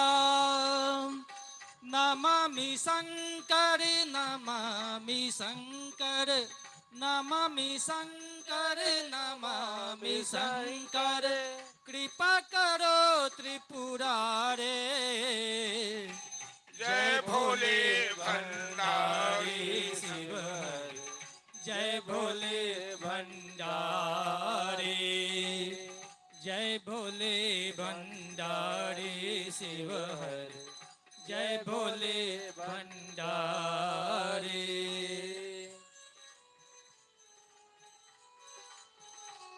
श्री राधे।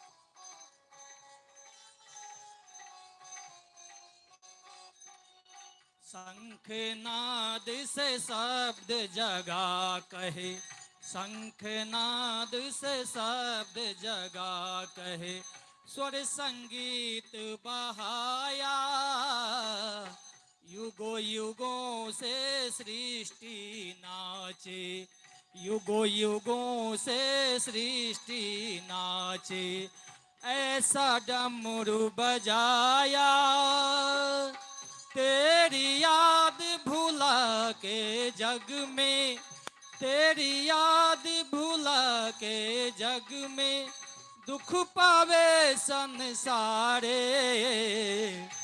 जय भोले भंडारी शिव हरे, जय भोले भंडारी, जय हो। जय भोले भंडारी शिव हरे, जय भोले भंडारी।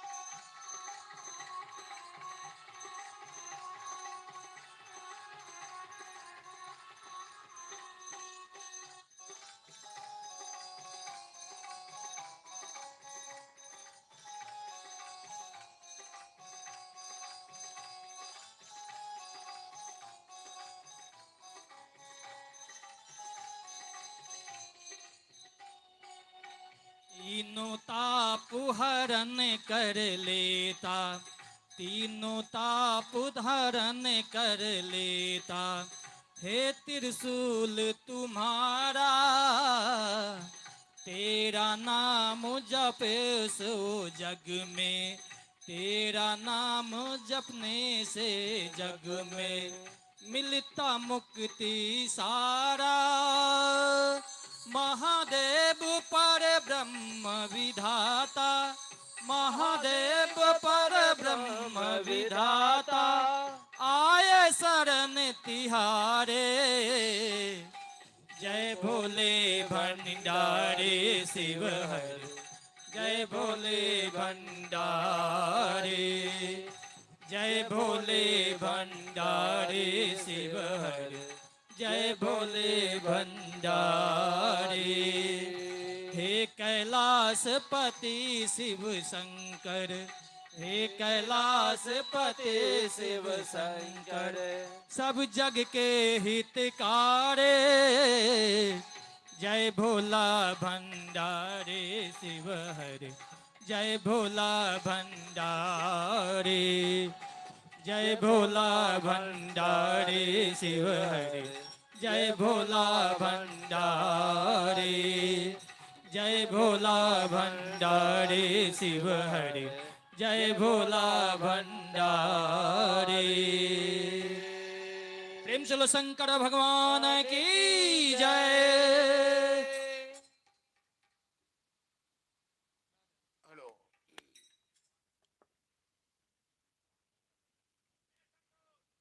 नारद जी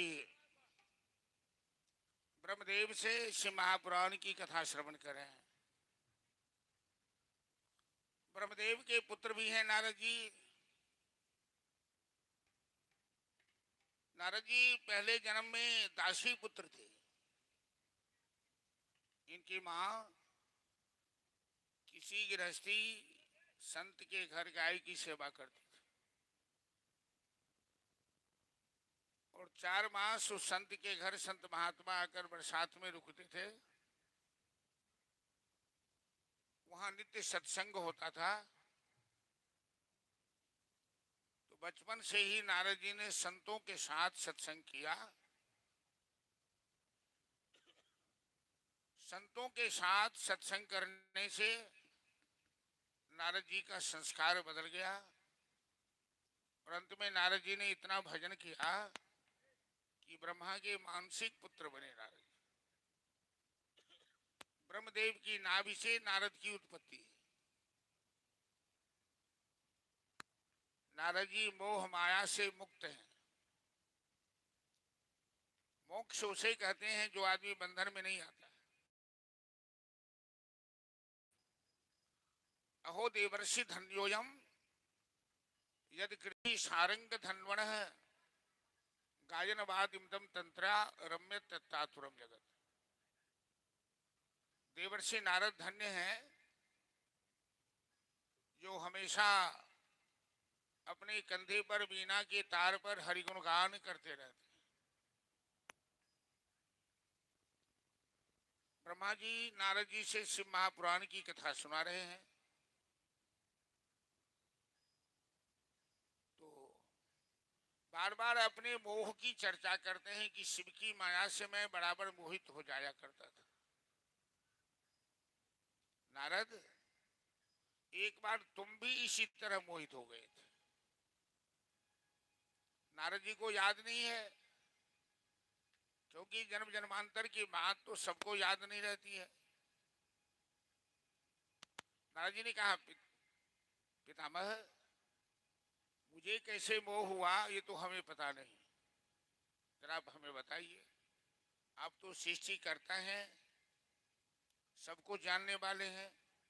तो ब्रह्मा जी कहते हैं, नारद, एक बार तो भ्रमण करने हिमालय की तराई में चला गया। एक ऐसी पावन भूमि है हिमालय के पास में जहां देव नदी गंगा बहती है और जहां बड़ा ही पवित्र वातावरण। कभी उसी स्थान पर भगवान शिव ने तपस्या की थी और भगवान शिव की तपस्या भंग करने के लिए देवताओं ने कामदेव को भेजा था। शिव के मन में विकार पैदा करने के लिए। लेकिन शिव ने अपना तीसरा नेत्र खोलकर कामदेव को भस्म कर दिया था। उसी स्थान पर तुम भ्रमण करते हुए पहुंचे।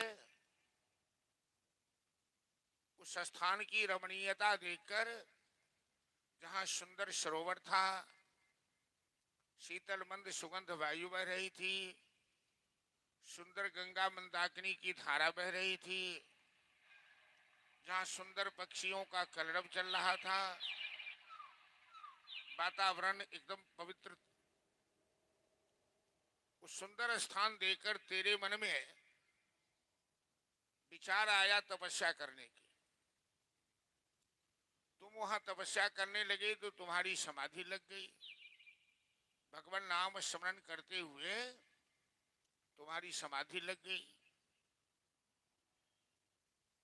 इस धरती पर कोई भी धर्मात्मा जब धर्म करने लगता है और उसका यश फैलता है तो देवराज इंद्र बाधा डालने का प्रयास करता है। गोस्वामी तुलसीदास जी ने देवता के राजा इंद्र की तुलना कुत्ता से की है। बड़ा आश्चर्य लगेगा आप लोगों को कि तुलसीदास जैसे संत देवराज को कुत्ता से कैसे।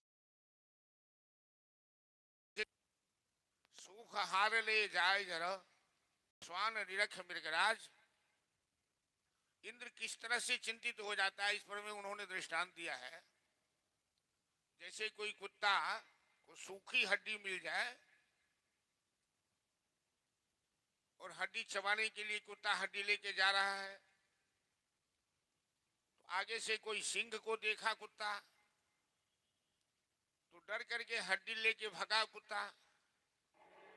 कुत्ता को लगता है कि सिंह कहीं हमसे हड्डी न छीन ले। उस कुत्ता को ही मालूम नहीं है कि सिंह मारकर शिकार करता है, मारकर खाता है, मरा हुआ नहीं खाता है। वो भूखा मर जाएगा लेकिन मरा हुआ नहीं खाता। फिर भी कुत्ता अपनी भावना से तौलता है कि मेरी हड्डी कहीं सिंह न छीन ले, तो भगता है। इसी तरह धरती पर जब कोई धर्मात्मा, कोई ऋषिमुनि तपस्या करते हैं तो स्वर्ग के सिंहासन पर बैठे हुए देवराज भयभीत हो जाता है, कहीं मेरा आसन न छीन ले, मेरा पद न छीन ले। उस जग में वो बाधा डालने का प्रयास करता है। तो जहां नारद जी तपस्या कर रहे थे उस सुंदर स्थान में देवराज इंद्र ने कामदेव को पकड़ा। कामदेव उनके मित्र हैं और किसी की तपस्या भंग करनी हो तो कामदेव को उपयोग करता है देवराज इंद्र, अप्सराओं का उपयोग करता है। तो सुंदर सुंदर अप्सराओं को भेजा नारद जी जहां तपस्या कर रहे थे। ये स्वर्ग की अप्सराएं सब पांव में घुघरू बांधकर सुंदर श्रृंगार करके नाचने लगी, भाव भंगिमा करने लगी। नारद जी की तपस्या भंग करने के लिए पूरा प्रयास कर दिया, लेकिन अपनी सभी कलाओं का प्रयोग करके भी ये अप्सराएं नारद जी की तपस्या भंग नहीं कर पाई, क्योंकि नारद जी का ध्यान भगवान के श्री चरणों में समर्पित था। जहां राम वहां काम नहीं, जहां काम नहीं राम, तुलसी कबहु न रही सकही, रवि रजनी एक ठाव।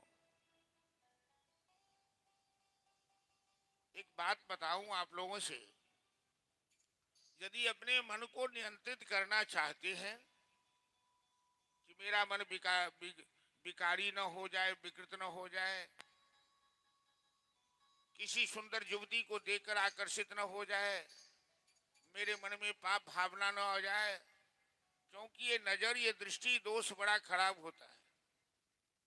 पाप लोगों की आंख के रास्ते से प्रवेश करता है। पहले आंख देखती है और आंख मन पर अपना प्रभाव दिखाती है और मन के अंदर पाप समा जाता है। इससे बचने का एक ही उपाय है, अपने हृदय में हमेशा भगवान का स्मरण करते रहिए। यदि आपके हृदय में भगवान शिव का निवास है, आपके हृदय में राम का निवास है, कन्हैया का निवास है, तो वहां कामदेव का नहीं कुछ चलता है। क्योंकि महादेव तो तीसरे नेत्र खोलते हैं तो काम भस्म हो जाता है। वहां विकार का नाम नहीं है, वो तो सदैव निर्विकारी है, सकल निष्कल रूप है। सूर्य के पास जिस तरह से अंधकार नहीं जाता, राम जहां है वहां काम नहीं जाता है। यदि आपके मन में घमंड है कि मुझे अपनी इंद्री पे नियंत्रण है, मैंने मन को बस में कर लिया है, कामदेव मेरा क्या बिगाड़ देगा, तब तो खतरा आपके सर पे मंडरा रहा है, आप अपने आप को बचा नहीं पाओगे। अभी नारद जी का दृष्टांत मैं सुना रहा हूं, इसीलिए जो नारद जी सैकड़ों अप्सरा आई तपस्या भंग करने, जो स्वर्गीय अप्सरा सब सुंदरी सब, लेकिन नारद जी ने एक बार आंखें नहीं खोली, नारद जी का ध्यान भंग नहीं हुआ, क्योंकि नारद जी के हृदय में रमापति रमन कर रहे थे। और जहां रमापति रमन करते हो तो जो काम को मार सके वही ईश्वर कहलाता है, आ काम जिसको मार सके वो जीव कहलाता है। जीव और ईश्वर में यही अंतर है, हम सब जीव हैं और भगवान शिव ईश्वर हैं। वो काम को मारने वाले हैं, काम हम लोगों को मारने वाला है। हम लोग काम से तभी बच पाते हैं जब उनकी कृपा हो जाती है। यदि उनकी कृपा न हो तो काम किसी को छोड़ता नहीं है। नारद जी की तपस्या पूरी हुई, मन बड़ा प्रसन्न था, अंदर से मन एकदम खिलखिला रहा था। तो नारद जी चले गए अपने पिता ब्रह्मा के पास। ब्रह्मा जी कहे, नारद तपस्या पूरी करके तू मेरे पास आया और कहने लगा, पिताजी आज मैंने इंद्रियों पर विजय प्राप्त कर ली। इंद्रियां 5 ज्ञानेंद्री और 5 कर्मेंद्री है। तो कर्मेंद्री में विकार नहीं होता है, विकार होता है ज्ञान इंद्री में, आंख में, कान में, जिह्वा में, मन में। नारद जी कहते हैं कि मेरे मन में विकार नहीं हुआ पिताजी। अप्सराएं सब आई थी मुझे ठगने के लिए, पथभ्रष्ट करने के लिए, लेकिन मैं इरादे का पक्का हूं ना। तो ब्रह्मा जी कहते हैं बेटा हमको सुना दिया वो सुना दिया, कहीं और मत चर्चा करना, क्योंकि मैं भुक्त भोगी हूं। मैं तो पार्वती को देखकर मेरे मन में विकार हुआ, जो भगवान शिव ने मेरा मस्तक काट दिया, वो तो मेरे प्राण लेने लगे थे। मैं अपनी बेटी को देखकर मोहित हो गया। कल मैं कथा सुनाया हूं, संध्या देवी की कथा। इसलिए ये तो प्रभु की कृपा समझो कि तुमने अप्सराओं से भी बाधित तू नहीं हो पाया। लेकिन नारद जी के मन में तो चल खलबली मच गई। नारद जी वहां से सीधे चले गए कैलाश, भगवान शिव के पास। कहने लगे हर हर महादेव, हर हर महादेव। भोलेनाथ कहते हैं आइए आइए देवर्षि नारद, कहो क्या हाल चाल है। भोलेनाथ आपकी कृपा से सब ठीक है। भगवान शिव कहते हैं हाँ हाँ, तू तो नारायण के परम भक्त हो और हमेशा नारायण का गुणगान करते हो, तो क्यों नहीं ठीक रहोगे। और कुछ नई बात सुनाओ। जो आदमी अपने जीवन में प्रदर्शन करना चाहता है, वो लाख आप उसको प्रयास कीजिए कि वो प्रदर्शन न करे, लेकिन प्रदर्शन करने की प्रवृत्ति जिसकी हो जाती है वो उसे पचा नहीं पाता है। 3 क्लास में हम लोग पढ़ते थे तो एक मास्टर साहब, यही महुआ थाना है बगल, महुआ थाना के थे हमारे गांव में, एक कहानी सुनाए थे। तो कोयरी वर्ग में जात होती है ना सब्जी उपजाने वाली, वो सब पैसा जमा करके गहना बनाया। तो बाजूबंद यहाँ बाह में जो पहनते हैं, हाथ में अंगूठी बनाया। तो गहना पहन के गया भोज खाने, गांव में भोज था। अब उसका मन था कि मैं जो गहना पहना हूं वो लोग देखे, लेकिन सब लोग भोज खाने वाले, भोज खाने में ध्यान है, उसका गहना कौन देखता है। तो वो लोगों को दिखाने के लिए भोज में अपना खाना छोड़ दिया। अब परसने वाले जो आ रहा था तो जिस अंगुली में अंगूठी है उस अंगुली को ऐसे कर लिया, सुनो भाई सुनो, इनको थोड़ी सी दाल दो, अंगुली ऐसे करके, जो लोग अंगूठी देख ले, इनको थोड़ा सा भात दो। अब इससे नहीं हुआ तो यहाँ जो बाजूबंद पहना था इसको, इनको थोड़ा दाल दो। ऐसे करते करते वो भूखा रह गया। भोज समाप्त हो गया, सब लोग उठा, वो भूखा चला गया। प्रदर्शन करने की प्रवृत्ति बड़ी खराब होती है जीवन में। इस बुरी आदत से बचने का प्रयास कीजिए। नारद जी के अंदर आ गई प्रदर्शन करने की प्रवृत्ति। भोलेनाथ कहते हैं आप तो ब्रह्मा के पुत्र हैं, नारायण के भक्त हैं, हमेशा नारायण नारायण गुणगान करते हैं, तो कामदेव आपका क्या बिगाड़ेगा।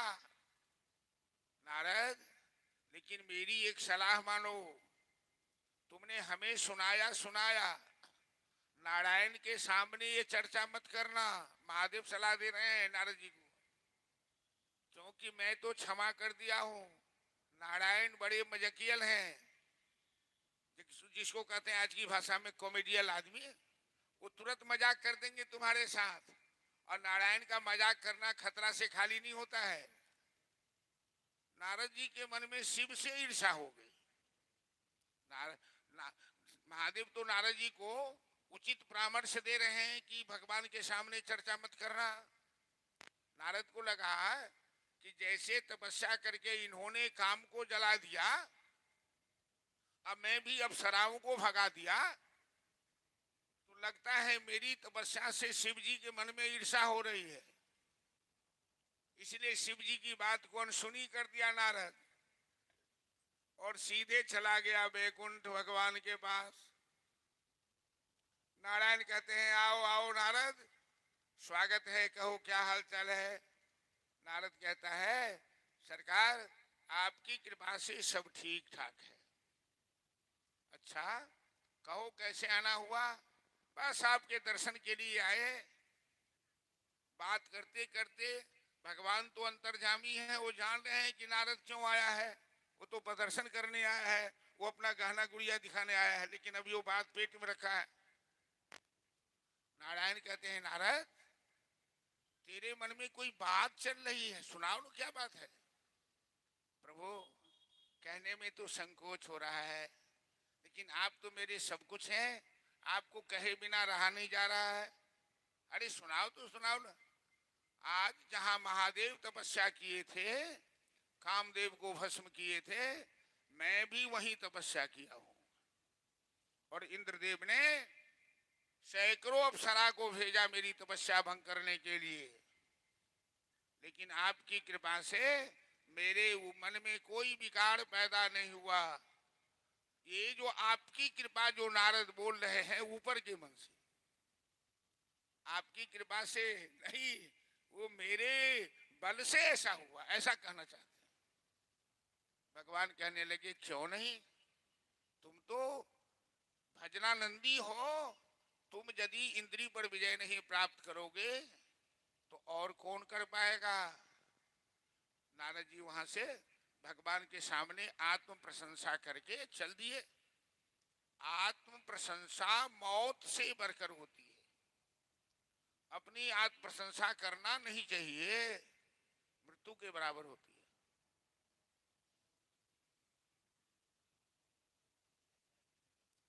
भगवान ने सोचा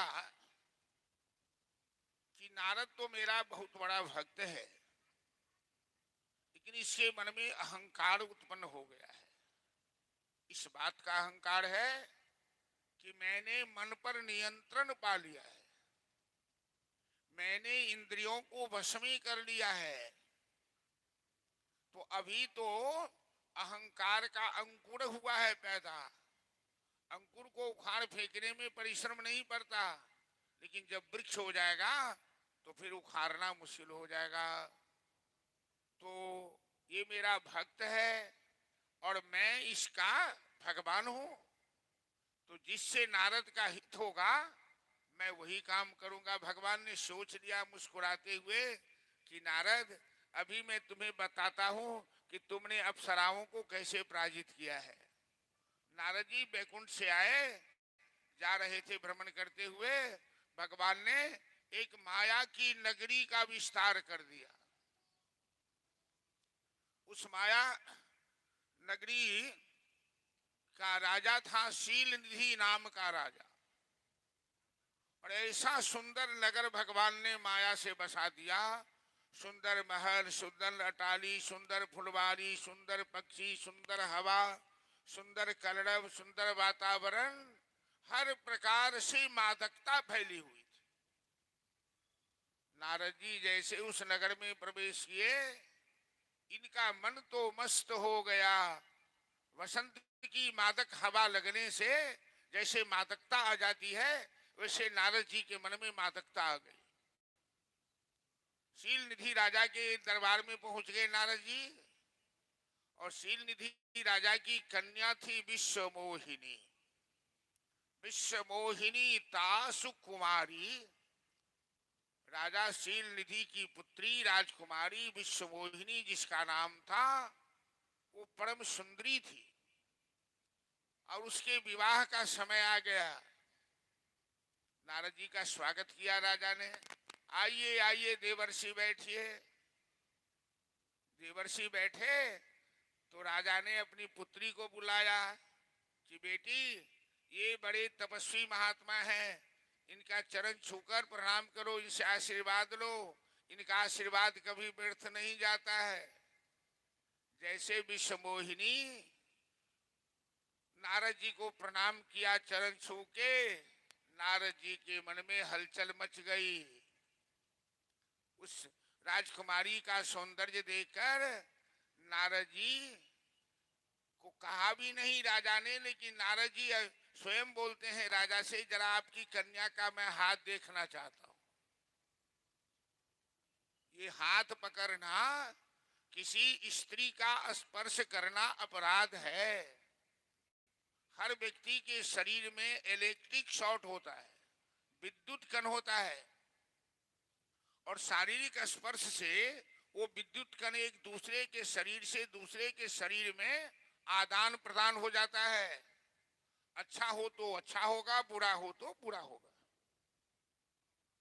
जैसे नारद जी ने उस सुंदरी का हाथ पकड़ा, इनको तो झटका लगा इलेक्ट्रिक शॉर्ट का, कितना पावर का लगा होगा पता नहीं। कहने लगे कुछ बातें बना बना कर, आपकी बेटी ऐसी है, इसका होने वाला दूल्हा ऐसा होगा ऐसा होगा। कुछ बातें बनाकर नारद जी वहां से चल पड़े।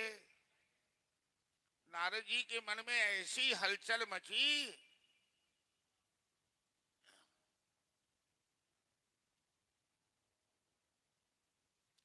कि नारद जी अब सीधे बैकुंठ वापस हो गए। अभी अभी बैकुंठ से आए थे और अभी अभी बैकुंठ वापस जा रहे हैं भगवान के पास। अब क्यों जा रहे हैं? अब पहले क्यों गए थे? पहले गए थे अपनी प्रशंसा सुनाने, अब जा रहे हैं उनसे सहायता मांगने। हो ही न जप तप कछु यही काला, हे विधि मिलहि कवन विधि बाला। अब नारद जी का मन न जप में लग रहा है न तप में लग रहा है। वो तो सोते जगते उठते बैठते उस सुंदरी को देख रहे हैं कि किसी तरह वो कन्या हमें मिल जाए, इससे हमारा ब्याह हो जाए, हमें ये पत्नी मिल जाए, नहीं तो मेरा जीवन बेकार है। कहाँ नारद जी की तपस्या गई, कहाँ वो उनकी सिद्धि गई पता नहीं। नारायण के पास पहुंच गए। ब्रह्मा जी कहते हैं नारद तुम नारायण के पास पहुंचे तो नारायण मुस्कुराने लगे। कहने लगे नारद आओ आओ, क्या हाल चाल है? नारद तुमने कहा प्रभु आज तक मैंने आपसे कभी कुछ मांगा नहीं। भगवान कहते हाँ तुम तो कभी कुछ नहीं मांगा, आज मांगने आया हूं। बोलो, तेरे जैसे भक्त को मैं कुछ भी दे सकता हूं, बोलो। प्रभु मैंने ऐसी सुंदरी राजकुमारी को देखा है, मैं उससे ब्याह करना चाहता हूं, लेकिन मैं तो उतना सुंदर हूं नहीं। तीनों लोक में वो राजकुमारी सबसे ज्यादा सुंदरी है और तीनों लोक में सबसे ज्यादा सुंदर आप हैं। तो यदि आप अपना सौंदर्य हमको दे देते कुछ देर के लिए, वो राजकुमारी हमें पसंद कर लेती, अब मेरा जीवन सफल हो जाता। ये भगवान की माया, ये काम वासना किस तरह से भूत के समान सवार हो जाती है।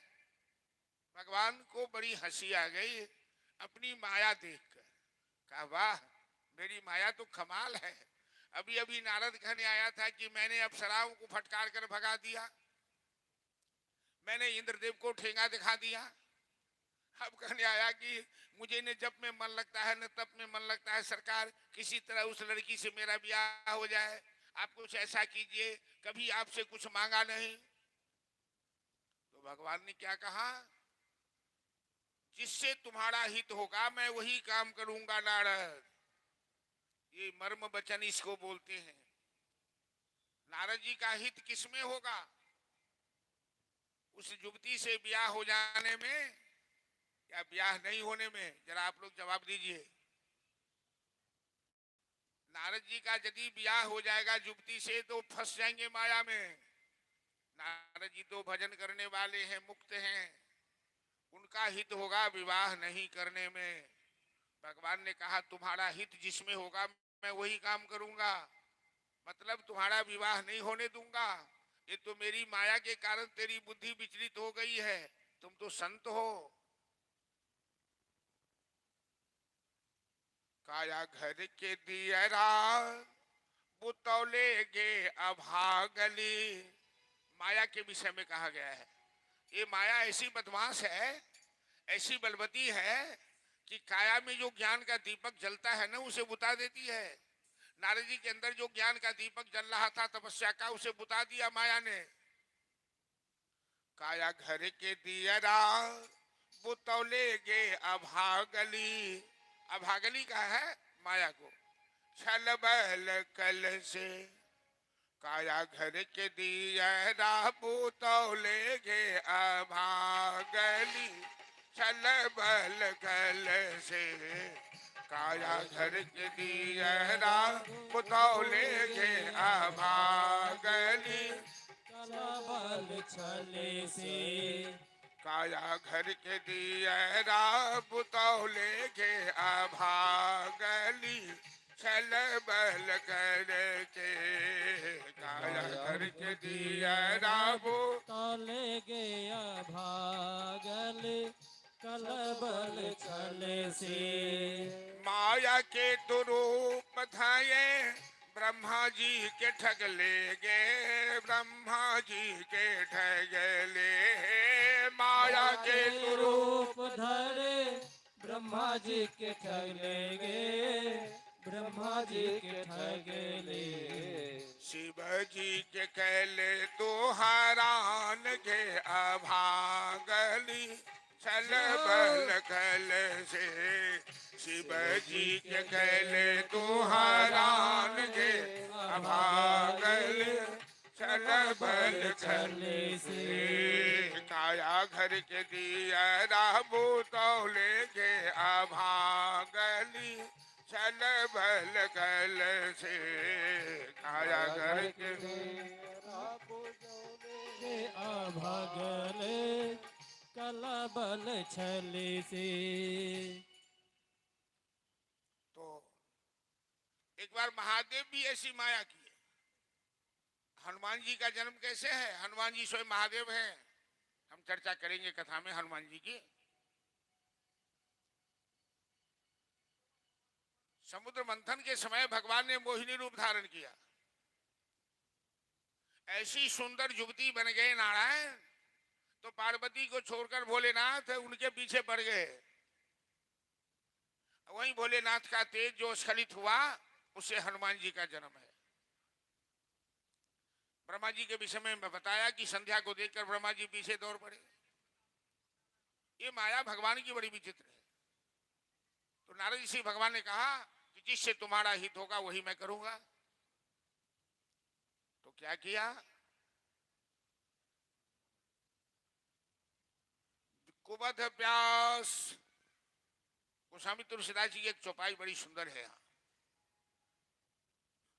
कुपथ व्याध बस मांगहि रोगी, वेदन देहि सुनहु मुनि जोगी। कुपथ व्याध बस मांगहि जोगी, वेदन देहि सुनहु मुनि योगी। यदि कोई मरीज डॉक्टर से अपने अनुकूल चीज खाने को मांगे जिससे उससे नुकसान करेगा, क्या डॉक्टर देता है? क्या नहीं देगा। डॉक्टर कहेगा संयम करो, खट्टा मीठा केला इत्यादि मत खाओ। तो भगवान तो जगत पिता है, उनके पुत्र का मति भ्रष्ट हो गया है। तो नारद जी की मति भ्रष्ट हो गई, तो भगवान कैसे उसको सुंदरता दे देंगे, कैसे ब्याह करा देंगे? तो भगवान ने क्या किया? कौतकी अपन शरीर दे दिया अपने जैसा श्याम बरन, नीले आसमान के समान भगवान का श्याम बरन है, और मुंह दे दिया बंदर वाला। पूरा शरीर सुंदर है, मुंह हो गया बंदर का।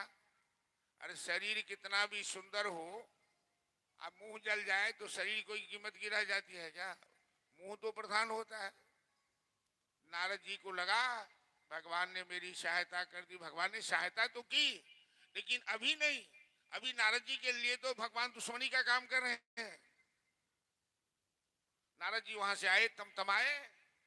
इधर शीलनिधि राजा के राज्य में बड़ा स्वयंवर चल रहा है। देश देशांतर के राजे महाराजे सब आए हुए हैं, और विश्व मोहिनी राजकुमारी हाथ में जयमाला लिए खड़ी है। नारद जी सबसे अगले बेंच पर जाकर बैठ गए, सबसे अगले सीट पर बैठ गए।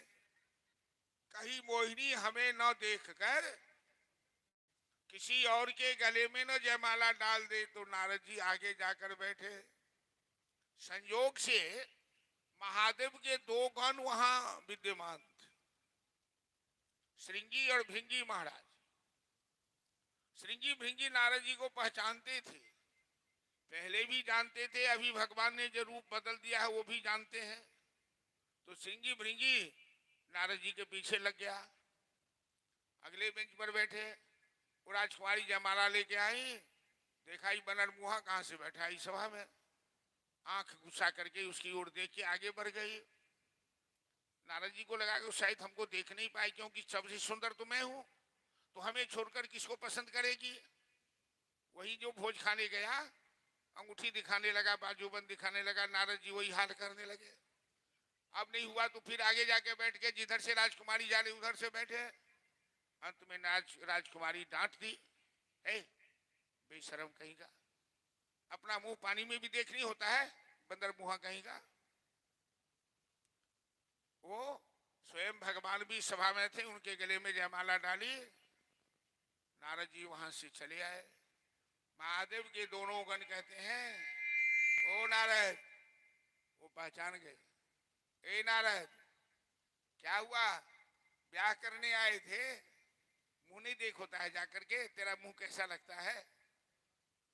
पानी में जाकर नारद जी ने अपना मुंह देखा, दर्पण तो था नहीं, पानी में देखा तो स्वयं आश्चर्य लगा कि पूरा शरीर भगवान ने अपना दे दिया, मुंह दे दिया बंदर का। ये तो बहुत स्वार्थी है, ये बहुत मायावी है, ये मेरा दुश्मन है, आज मैं इसे छोड़ूंगा नहीं। आज जय हो सांप की मड़ियों जाई, जगत मोर उपहास कराई। बस नारद जी ने भगवान को निशाना बना लिया कि आज मैं छोड़ूंगा नहीं उसे, या तो सांप देकर उसे मार डालूंगा या खुद मर जाऊंगा। बड़ा स्वार्थी है। मथत सिंधु रौद्रहि बौराय। जब समुद्र मंथन हो रहा था तो सबसे पहले हलाहल विष की ज्वाला निकली। ये नारायण इतना मायावी है, इतना स्वार्थी है, भोले भाले भोलेनाथ को जहर पिला दिया। समुद्र मंथन से जो जहर निकला था तो किसने पान किया, भगवान शिव ने पान किया था। और लक्ष्मी माता स्वयं ले लिया, अपने लक्ष्मी से ब्याह किया और न महादेव को जहर पिला दिया। परम स्वतंत्र न सिर पर कोई, करहि कर्म भावे मन सोई। नारद जी जा रहे हैं, तमाए तो देखते हैं आगे से वो राजकुमारी के कंधे पर हाथ डालकर स्वयं नारायण गलवाही किए हुए बिंड पार्टी बज रही है, बाजे गाजे के साथ धूमधाम मस्ती करते हुए जा रहे हैं। नारद जी ने देखा, ए आगे से रास्ता घेर लिया। ए मायावी, ए दुष्ट कहींगा, ए छलिया कहींगा,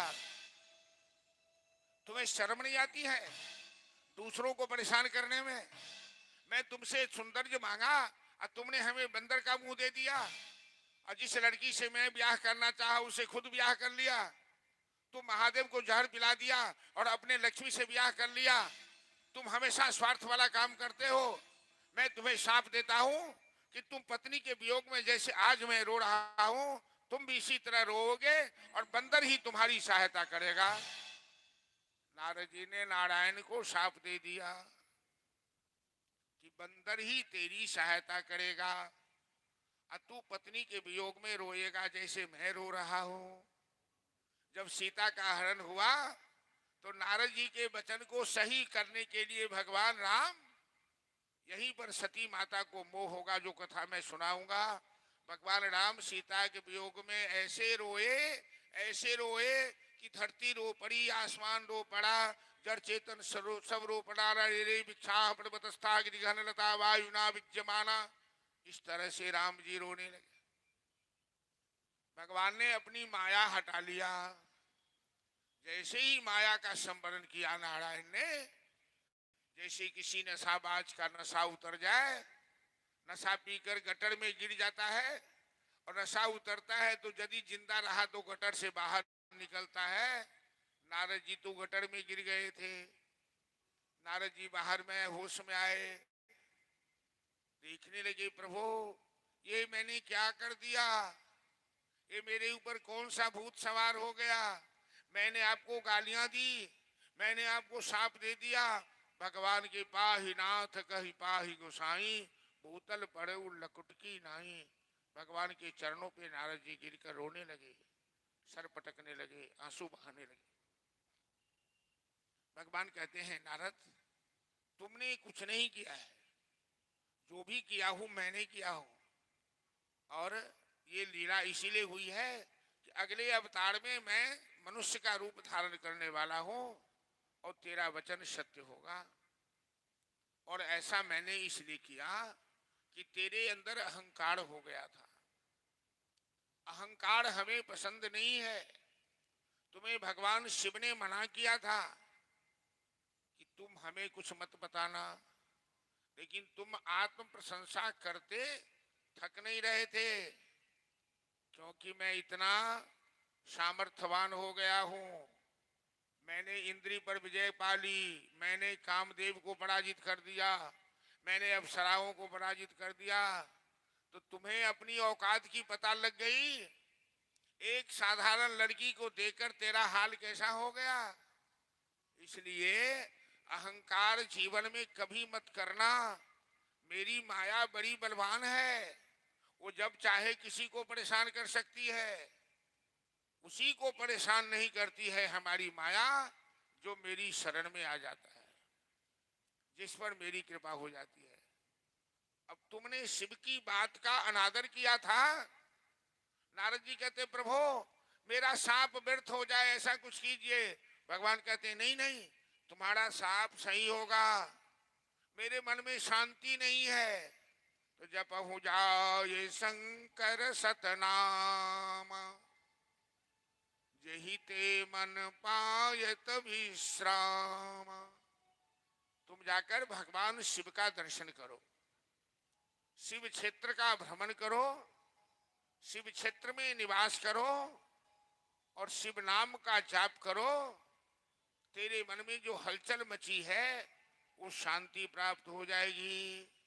भगवान शिव हमारे आराध्य देव हैं और भगवान शिव की कृपा के बिना जीवन में शांति प्राप्त नहीं हो सकती है। इसलिए नारायण ने नारद जी से कहा और नारद जी नारायण का आदेश मान भगवान शिव के धामों में केदारनाथ, पशुपतिनाथ, रामेश्वरम सभी जगह भ्रमण करने लगे और सभी जगह भगवान शिव के नाम का जाप करने लगे। चलिए हम लोग भगवान शिव के लिंग की महिमा कल बताया था कि 8 प्रकार की लिंग होती है, लिंग की पूजा ही प्रधान होती है। तो हम लोग एक लिंगाष्टक है जिस का पाठ हम लोग करते हैं। आप सब सभी आदमी हर शिव हर बम बम करेंगे।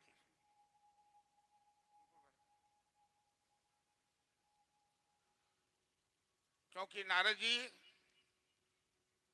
शिव धाम में जाकर, शिव क्षेत्र में जाकर शिव की महिमा का गुणगान, शिव नाम का जाप, पंचाक्षरी का जाप, शिवलिंग की पूजा कर रहे हैं, अपना प्रायश्चित कर रहे हैं। नारद जी के मन में जो विकार पैदा हुआ था, और भगवान शिव की कृपा के बिना माया से मुक्ति नहीं मिल सकती है।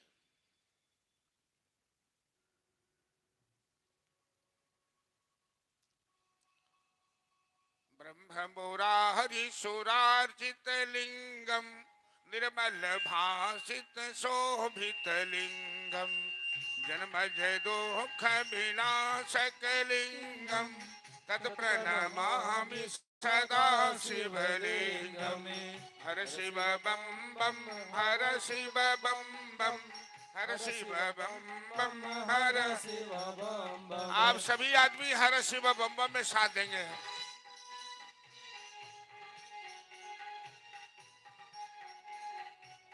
देव मुनि प्रवरार्चित लिंगम, कामदहम करुणाकर लिंगम, रावण दर्प विनाशन लिंगम, तत् प्रणमामि सदा शिवलिंगम। हर शिव बम बम हर शिव बम बम हर शिव बम बम हर शिव बम बम हर शिव बम बम हर शिव बम बम हर शिव बम बम हर शिव बम बम। सर्व सुगंध सुलेपित लिंगम बुद्धि विवर्धन कारण लिंगम। सिद्धसुरासुर वंदित लिंगम तत् प्रणमामि सदा शिवलिंगम। हर शिव बम बम हर शिव बम बम हर शिव बम बम हर शिव बम बम। कनक महामणि भूषित लिंगम फणिपति वेष्टित शोभित लिंगम। दक्ष सुयज्ञ विनाशन लिंगम तत् प्रणमामि सदा शिवलिंगम। हर शिव बम बम हर शिव बम बम हर शिव बम बम हर शिव बम बम। कुंकुम चंदन लेपित लिंगम पंकज हार सुशोभित लिंगम। संचित पाप विनाशन लिंगम तत् प्रणमामि सदा शिवलिंगम। हर शिव बम बम हर शिव बम बम हर शिव बम बम हर शिव बम बम। देवगणार्चित सेवित लिंगम भावे भक्ति विरेव लिंगम। दिलकर कोटि प्रभाकर लिंगम तत् प्रणमामि सदा शिवलिंगम। हर शिव बम बम हर शिव बम बम हर शिव बम बम हर शिव बम बम। स्थित लिंगम सर्व समुद्रावकारण लिंगम। दरिद्र विनाशन लिंगम तत् प्रणमामि सदा शिवलिंगम। हर शिव बम बम हर शिव बम बम हर शिव बम बम हर शिव बम बम। सुर सुरवर पूजित लिंगम सुरवर पुष्प समार्जित लिंगम। परम परमात्मक लिंगम तत् प्रणमामि सदा शिवलिंगम। हर शिव बम बम हर शिव बम बम हर शिव बम बम हर शिव बम बम। हर शिव बम बम हर शिव बम बम हर शिव बम बम हर शिव बम बम हर शिव बम बम हर शिव बम बम हर शिव बम बम हर शिव बम बम हर शिव बम बम हर शिव बम बम हर शिव बम बम हर शिव बम बम। लिंगाष्टकपदं पुण्यं यः पठेत् शिवसन्निधौ शिवलोकमवाप्नोति शिवेन तदमोहितः। हर हर महादेव शंभो। भगवान की माया से मोहित नारद की बुद्धि शिव नाम भ्रमण से जपन से शिव धाम भ्रमण से शिव क्षेत्र में वास करने से उन्हें शांति मिली। और ब्रह्मा जी कहते हैं कि नारद जय महादेव।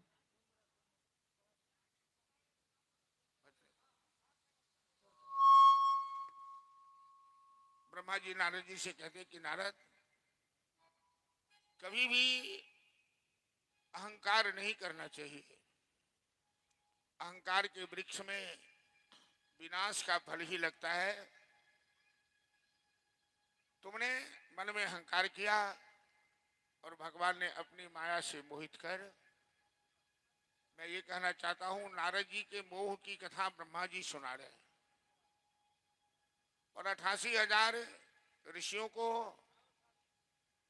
नेमिषारण्य में सूत जी कथा सुना रहे हैं कि नारद जैसे संत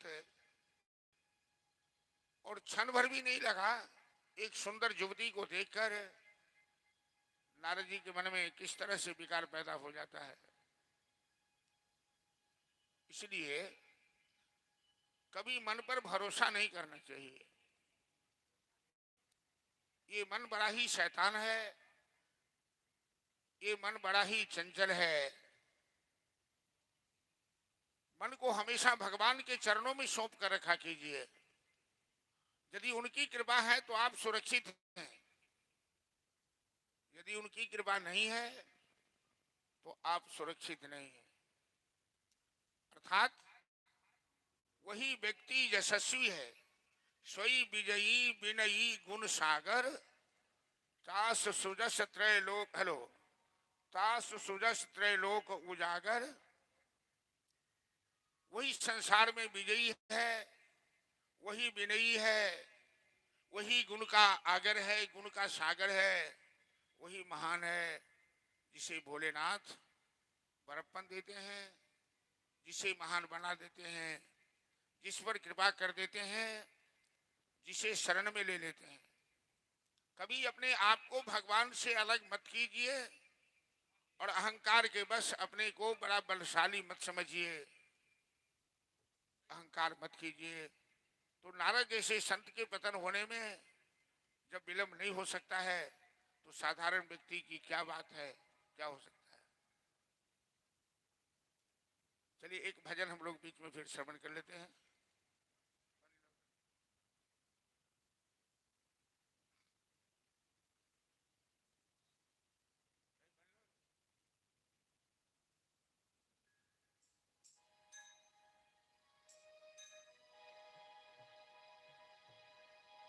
जय महादेव।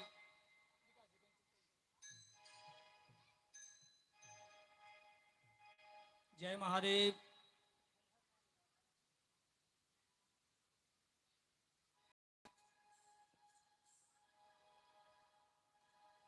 प्रेम सोल शंकर भगवान की जय। रटले रे रटले शिव जी को रटले, भव से पार हो जाएगा। हाय रे प्राणी तेरा उद्धार हो जाएगा। हाय रे प्राणी भव से पार हो जाएगा। रटले रे रटले शिव जी को रटले, रटले रे रटले शिव जी को रटले, भव से पार हो जाएगा। हाय रे प्राणी तेरा उद्धार हो जाएगा। हाय रे प्राणी भव से पार हो जाएगा।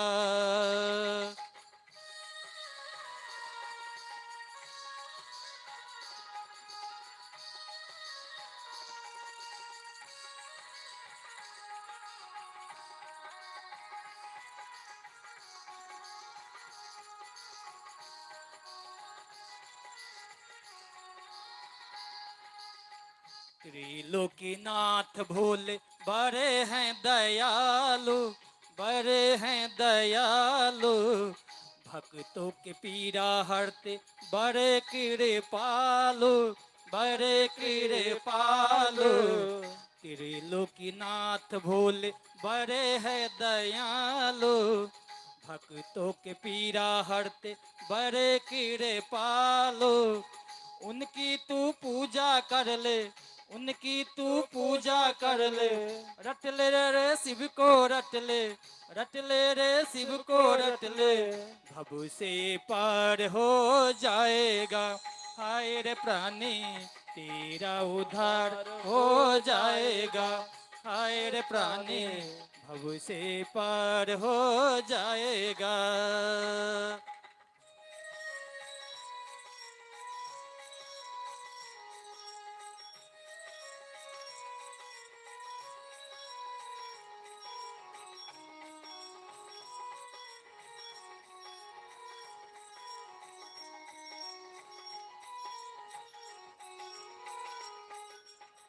जिसने भी नाम लिया पार वही हो गया, पार वही हो गया।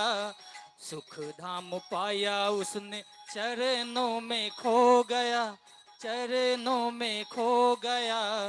जिसने भी नाम लिया पार वही हो गया। सुख धाम पा गया, चरणों में खो गया। धर ले रे ध्यान धर ले, रट ले रे रटी ले, शिव जी को रटी ले, भव से पार हो जाएगा। आए रे प्राणी तेरा उद्धार हो जाएगा।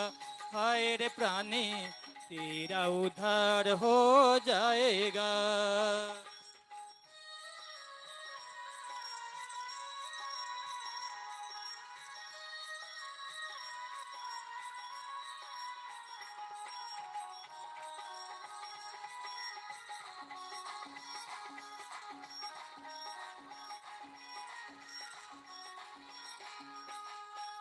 दूजा न कोई ऐसा इस संसार में, इस संसार में। वह जारे तू भी बंदे शिव भक्ति धार में, शिव भक्ति धार में। दूजा न कोई ऐसा इस संसार में। तू भी बह जा बंदे शिव भक्ति धार में। कर ले रे तू भी कर ले, रट ले रे तू भी रट ले, कर ले रे तू भी कर ले, धर ले रे तू भी धर ले, भव से पार हो जाएगा। हाय रे प्राणी तेरा उद्धार हो जाएगा। हाय रे प्राणी भव से पार हो जाएगा। रट ले रे रटी ले, शिव जी को रटी ले, रट ले रे रटी ले, शिव जी को रटी ले, भव से पार हो जाएगा। हाय रे प्राणी तेरा उद्धार हो जाएगा। हाय रे प्राणी भव से पार हो जाएगा। हाय रे प्राणी तेरा उद्धार हो जाएगा। प्रेम से शंकर भगवान की जय। ब्रह्मदेव ने 3 बार गलतियां की। कल मैं सुना चुका हूं कि केतकी फूल के साथ झूठी गवाही ली, भैरव ने उनका मस्तक काटा। दूसरी गलती की कि अपनी पुत्री संध्या पर आकर्षित हो गए, तो महादेव ने वहां फटकार लगाई। और तीसरी गलती करेंगे भगवान शिव और सती के विवाह के समय में। ब्रह्मा जी नारद जी से कथा सुनाते हुए कह रहे हैं कि नारद, जब मैं अपनी पुत्री पर आकर्षित हो गया, शिव की माया ऐसी बलवंत है, विचित्र है, कि मेरे मन से शिव के प्रति ईर्षा द्वेष नहीं हटा। और मैं इस प्रतीक्षा में लग गया कि कोई ऐसा अवसर आए कि मैं भी शिव जी को ताना बाना दे सकूं कि हमें स्त्री को देखकर आकर्षण हुआ, तो शिव जी स्त्री को देखकर आकर्षित होते हैं कि नहीं। बहुत सारे शिव भक्त यहाँ बैठे हुए हैं, और जिनको हम अपना इष्ट मानते हैं, जिनको ईश्वर मानते हैं, ईश्वर वही हो सकता है जो सर्वशक्तिमान हो। ईश्वर वही हो सकता है जिसमें विकार न हो। तो भगवान शिव में कोई विकार नहीं हो सकता, वो तो निर्विकारी हैं। लेकिन भगवान दुनिया को दिखाने के लिए लीला भी करते हैं। और ये बातें समझ में तब आती है जब हम लोग सत्संग करते हैं। सत्संग में तर्क की गुंजाइश नहीं होती है। सत्संग में बुद्धि लेकर कभी नहीं आना चाहिए। सत्संग में हृदय लेकर आना चाहिए, क्योंकि भगवान को तर्क से, बुद्धि से नहीं जाना जा सकता। भगवान को भावना से, प्रेम से जाना जाता है। तो तो भगवान शिव लीला करते हैं और स्त्री के प्रति भी आकर्षित होते हैं, माता सती के प्रति, माता पार्वती के प्रति। दूसरा कारण यह है, अनेकों जगह हमारे शास्त्रों में दृष्टांत है कि तीनों देव और तीन शक्तियां मिलकर ही संसार को बनाते हैं, संसार को चलाते हैं और संसार का विनाश करते हैं। तो ब्रह्मा की शक्ति है सरस्वती, नारायण की शक्ति है महालक्ष्मी और महादेव की शक्ति है महाकाली। यदि ये तीनों शक्तियां ना हो तो ब्रह्मा रचना नहीं कर सकते, नारायण पालन नहीं कर सकते और महादेव संहार नहीं कर सकते। कई बार महादेव वैराग्य ले लिए हैं, घर गृहस्थी छोड़कर समाधि में लग जाते हैं, और जब जब महादेव समाधि में लगते हैं तो कोई राक्षस पैदा होता है, सृष्टि में हाहाकार मच जाता है। ये तीनों देव जब तक तीनों शक्तियां के साथ नहीं रहेंगे तो संसार का कल्याण संभव नहीं है। अर्थात ब्रह्मा के साथ सरस्वती चाहिए, नारायण के साथ लक्ष्मी चाहिए और भगवान सदाशिव के साथ महाकाली चाहिए, तभी काम हो सकता है। ब्रह्मा जी के मन में ये भाव है कि महादेव ने हमें नीचा दिखाया, तो ऐसा कोई अवसर हमें मिले कि मैं भी महादेव को नीचा दिखाऊं। तो ब्रह्मा के पुत्र हैं दक्ष प्रजापति। दक्ष प्रजापति ने हजारों संतान को उत्पन्न किया है, जिसे नारद जी ने उपदेश देकर वैराग्य बना दिया। अंत में दक्ष प्रजापति ने नारद जी को शाप दे दिया कि तुम मेरे पुत्रों को सन्यासी बना देते हो तो मैं शाप देता हूं कि तू धरती पे कहीं स्थिर नहीं रह सकते हो। नारद जी एक जगह बहुत काल नहीं रुकते हैं, उतनी देर रुकते हैं जितनी देर गाय दूहने में लगता है, गोदोहन समय तक। ये दक्ष प्रजापति का शाप है। तो ब्रह्मा जी ने दक्ष प्रजापति से कहा कि तुम ऐसी कन्या उत्पन्न करो जो शिव की शक्ति हो, और जिस कन्या को पाने के लिए शिव व्याकुल हो जाए और शिव को लगे कि स्त्री का वियोग क्या होता है। क्योंकि हमें कई बार शिव ने डांट फटकार लगा दी है, तो तुम तपस्या करके साक्षात जगदम्बा को अपनी पुत्री रूप में प्राप्त करो। तो क्षीर सागर के पास जाकर दक्ष प्रजापति ने कठोर तपस्या की, भगवती की आराधना की, और दक्ष प्रजापति को भगवती ने दर्शन दिया। कहा कि मैं तुम्हारी पुत्री बन के आ रही हूं। एक बार देवलोक में दक्ष प्रजापति की 60 कन्याओं में स्वधा नाम की कन्या का विवाह हुआ पितरलोक से। बाकी कन्याएं उन्होंने कश्यप ऋषि को ब्याही। तो पितर की कन्या का नाम है स्वधा।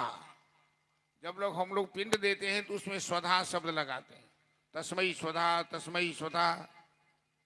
जब अग्नि में हवन करते हैं तो तस्मै स्वाहा, तस्मै स्वाहा। स्वाहा अग्नि की पत्नी का नाम है और स्वधा पितर की पत्नी का नाम है। तो पितर की 3 कन्याएं जन्म ली, धन्या, कला और मेधा। एक बार सनकादि ऋषि गए स्वर्गलोक, देवताओं ने उनका बड़ा सम्मान किया, लेकिन पितर की कन्याओं ने सनकादि ऋषि को प्रणाम नहीं किया, अहंकार के कारण। सनकाद ऋषि ने इन पितर तीनों कन्याओं को शाप दे दिया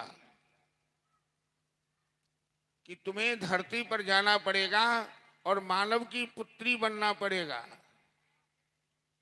पितर कन्या सनकाद ऋषि के पांव पकड़ के रोने लगी, ऐसा दंड मत दीजिए, हम मनुष्य लोक में कैसे रह सकते हैं, स्वर्ग का आनंद तो हमें धरती पर नहीं मिलेगा।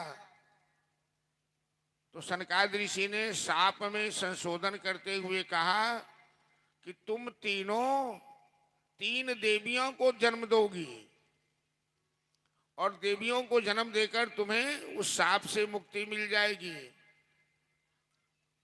इन पितर की तीनों कन्या धान्या बनी पर्वतराज हिमालय की पत्नी मेनका,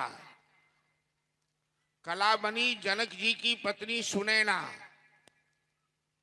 और मेधा बनी वृषभानु की पत्नी कीर्ति। पर्वतराज हिमालय के घर माता पार्वती महाशक्ति प्रकट हुई मेनका के गर्भ से। शिरध्वज नाम के राजा जो जनक हुए, उनके घर सुनैना के पुत्री के रूप में सीता आई। सीता महाशक्ति लक्ष्मी है। और वृषभानु की पुत्री राधा रानी हुई, जिनके घर कीर्ति के गर्भ से कृष्ण की आह्लादनी शक्ति राधा का जन्म हुआ। और इन तीनों को सनकाद ऋषि के शाप से मुक्ति मिली। वही दक्ष प्रजापति के घर स्वयं महाकाली, दक्ष प्रजापति की 60 कन्याएं थी। दक्ष प्रजापति ने क्षीर सागर में तपस्या की और भगवती पुत्री रूप में आई, जिनका नाम हुआ दाक्षायणी भगवती। उनकी सुंदर बाल लीला का वर्णन भी है शिव पुराण में। और 60 कन्याओं में 13 कन्या दक्ष प्रजापति ने कश्यप ऋषि को ब्याहा, 27 कन्या चंद्रमा को ब्याहा, 10 कन्या धर्म को ब्याहा। इस तरह से अपनी कन्याओं का ब्याह उसने पितर से भी किया। सबसे छोटी कन्या जो दाक्षायणी भगवती माता सती हैं, उनका विवाह महादेव के साथ हुआ। ब्रह्मा जी इस प्रयास में लग गए कि किसी तरह महादेव को विवाह करवाकर नीचा दिखाना है। तो ब्रह्मा जी ने दक्ष प्रजापति की पुत्री सती को जाकर उपदेश किया कि देवी, तुम तो आदि शक्ति जगदम्बा हो और महादेव जगत पिता हैं। तुम्हारे दोनों का नित्य संबंध है। तुम अपने पति को पाने के लिए तपस्या करो, तभी महादेव तुम्हारे पति बनेंगे। तो माता सती महादेव को दुल्हा रूप में पाने के लिए कठोर तपस्या की और उनकी तपस्या से प्रसन्न होकर भगवान शिव माता सती के पास गए। माता सती को दर्शन दिया, कहा देवी, मैं तुम्हारी तपस्या से प्रसन्न हूं, तुम वरदान मांगो। माता सती भगवान शिव के सामने इतनी लज्जित हो गई, जो मन में जो भावना है वो व्यक्त नहीं कर पाई। महादेव कहते हैं, देवी, तुम भावना नहीं व्यक्त कर पा रही हो, लेकिन तुम मुझे बहुत पसंद हो। मैं तुम्हें धर्म पत्नी के रूप में स्वीकार करना चाहता हूं। मैं तुम्हें वरदान देता हूं। माता सती को बड़ी प्रसन्नता हुई और महादेव के मन में सती को पाने की बड़ी लालसा हो गई। अब जैसे जैसे स्त्री के प्रति महादेव का आकर्षण बढ़ रहा है, ब्रह्मा के मन में उतनी प्रसन्नता बढ़ रही है कि अब समझिए स्त्री क्या होती है।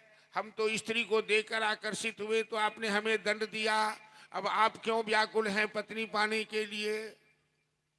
महादेव ब्रह्मा को बुलाए, ब्रह्मा से कहते हैं कि तुम जाकर के दक्ष प्रजापति को तैयार करो, मैं उसकी पुत्री से विवाह करना चाहता हूं। अब हमें सती का वियोग बर्दाश्त नहीं हो रहा है। जरा सुनिए भाई भक्त लोग, कहीं चक्कर में मत पड़ जाइएगा कि मेरे इष्ट देव भी स्त्री के लिए व्याकुल हो जाते हैं। ये लीला कर रहे हैं, ये बार बार समझाता हूं मैं। क्योंकि राम जी जब जानकी के साथ गए जंगल में, तो ऋषि मुनि जो राम के भक्त थे, सबके मन में यही विकार पैदा हुआ कि जब मेरे भगवान ही पत्नी को लेकर हनीमून मना रहे हैं, तो हम लोग भी ब्याह करेंगे। तो सब ऋषि मुनि एक बैठक बुलाई, कहा कि हम सब ब्याह करेंगे। बैठक में निर्णय लिया, कहा लड़की कहाँ से आएगी? कहा लड़की की कोई कमी नहीं है, सभी आदमी एक एक पत्थर ले चलेंगे, राम जी के पाँव में सटा देंगे। राम जी के पाँव में तो जादू है, जो पत्थर सटता है। तो गौतम की पत्नी जैसे अहिल्या का उद्धार किया राम जी ने, तो हम लोग उनके पाँव में पत्थर सटा देंगे, लड़की बन जाएगी, हम लोग ब्याह कर लेंगे। सब ऋषि मुनि का मन विकृत हो गया राम जी को देखकर। तो राम जी ने तुरंत सीता का हरण करा दिया, रावण सीता को ले गया चुरा कर। अब सीता के वियोग में राम जी इतने रोने लगे, ऋषि मुनि सब माथा कपाड़ पीटने लगा, बाप रे बाप, जब भगवान की पत्नी को चुरा लेगा राक्षस, तो हमारी पत्नी को कैसे छोड़ेगा? हम लोग शादी ब्याह नहीं करेंगे, बिना शादी ब्याह के, ठीक है। भगवान का अनुकरण जीवन में कभी मत करना। भगवान शिव ब्रह्मा को दिखाने के लिए लीला कर रहे हैं। अभी तो सती के वियोग में महादेव व्याकुल हैं, लेकिन बाद में सती का त्याग करके ब्रह्मा का मोह भंग करेंगे। अभी ब्रह्मा को थोड़ा बढ़ावा दे रहे हैं भगवान शिव, और ब्रह्मा के अगुवाई में ब्रह्मा जी ने दक्ष प्रजापति को तैयार किया, और भगवान शिव और माता सती का बड़ा धूमधाम से बाराती लेकर विवाह संपन्न हुआ। विवाह के बाद जब माता सती ससुराल आई, कैलाश पर्वत आई, तो माता सती ने महादेव से कहा, भोलेनाथ, आपकी माया तो बड़ी विचित्र है, और संसार के प्रपंच से आपको कभी फुर्सत नहीं मिलने वाली है। हम कुछ दिन आपके साथ एकांत रहना चाहते हैं। आजकल देख लीजिए, हम लोगों के समाज में कई जगह तलाक हो जाती है अपनी पत्नी से।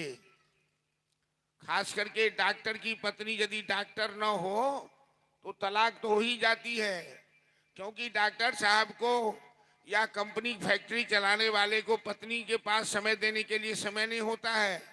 पत्नी दिन रात देखती है रास्ता, मेरे पति कब आएंगे, मेरे पति कब आएंगे। और उसको घर में खाने की फुर्सत नहीं है, होटल में खाना खाता है, कभी वहाँ गया, अमेरिका गया, कभी दिल्ली गया, कभी बम्बई गया। पत्नी बेचारी घर में बैठे बैठे अंत में सोच लेती है, ऐसा पति हमको नहीं चाहिए जो मेरे लिए घंटा 2 घंटा समय नहीं निकाल सकता, दूसरा विवाह कर लो। पति पत्नी जब साथ नहीं रहे तो विवाह का मतलब क्या हुआ? उसे दाम्पत्य कहते हैं, उसे अर्धांगिनी कहते हैं। पत्नी तभी खुश रहेगी घर में जब पति भी उसका सम्मान करे, पति उसका साथ दे, पति उसके कदम से कदम मिलाकर के चले। तो सती कहती है, मैं आपके साथ रहना चाहती हूँ। तो सभी गणों को महादेव ने अलग कर दिया, तुम लोग जाओ यहाँ से। और महादेव कैलाश छोड़कर एक ऐसे एकांत स्थान में माता सती के साथ चले गए। वो श्रावण का महीना था, श्रावण की सुंदर वर्षा की झड़ी बरस रही है।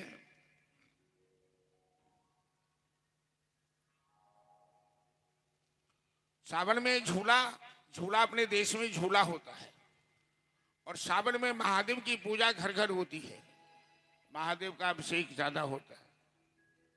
क्योंकि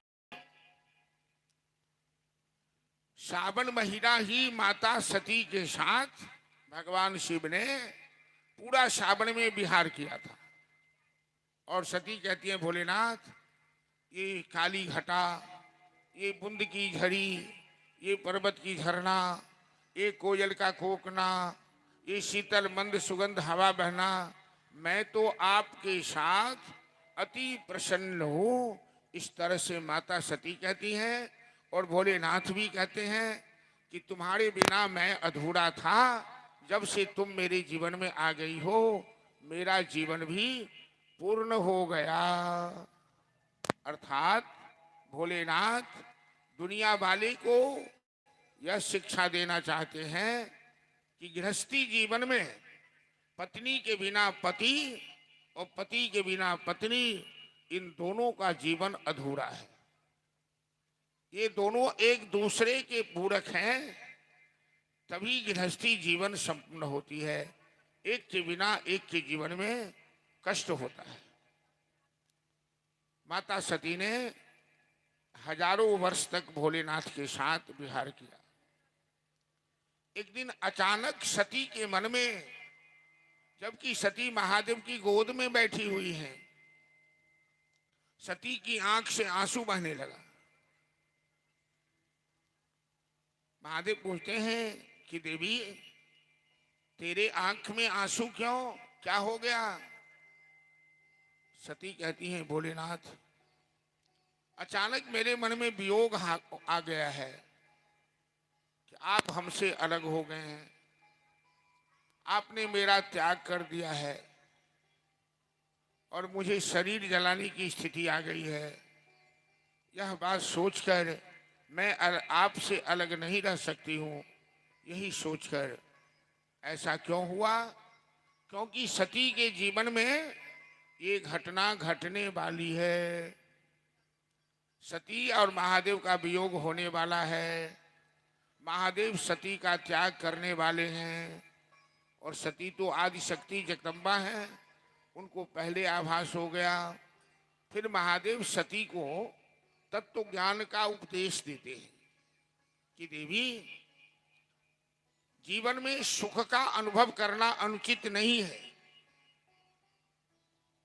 अनुकूल वातावरण का आनंद लेना भी अच्छा है, लेकिन आसक्त होना ही दुख का कारण होता है। मतलब सती के मन में जो महादेव से वियोग आया, कैसा वियोग? जब सती महादेव की गोद में बैठी हैं तो फिर वियोग कैसा? वियोग तो उसे कहते हैं जब एक दूसरे से अलग हो जाते हैं तब वियोग होता है।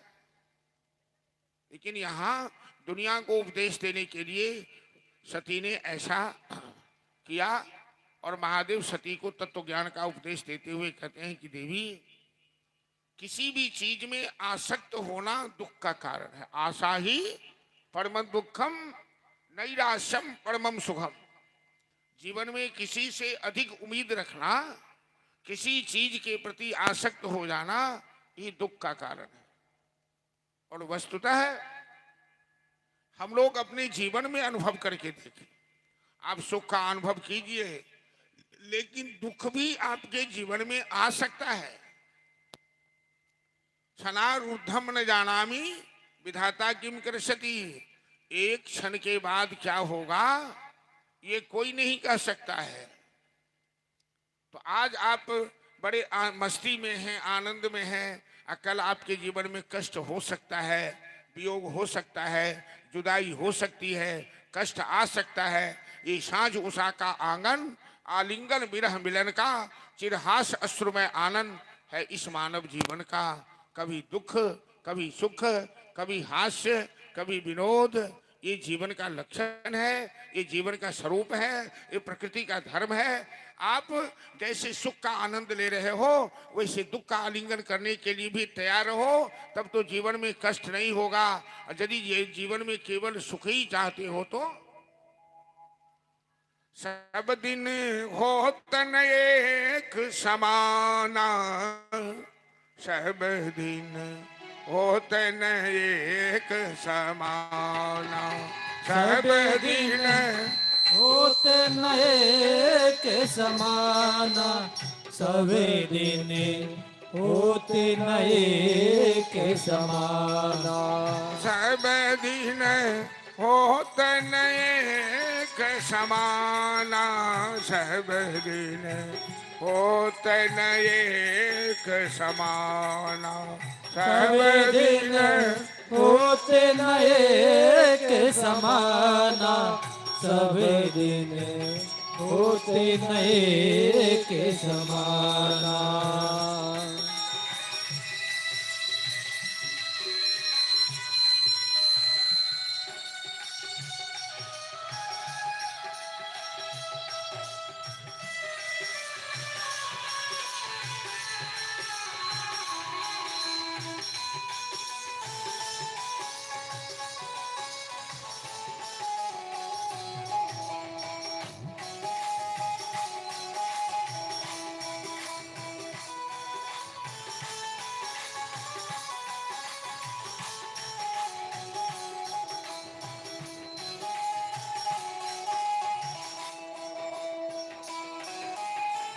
एक दिन राजा हरिश्चंद्र घर संपत्ति भरे खजाना।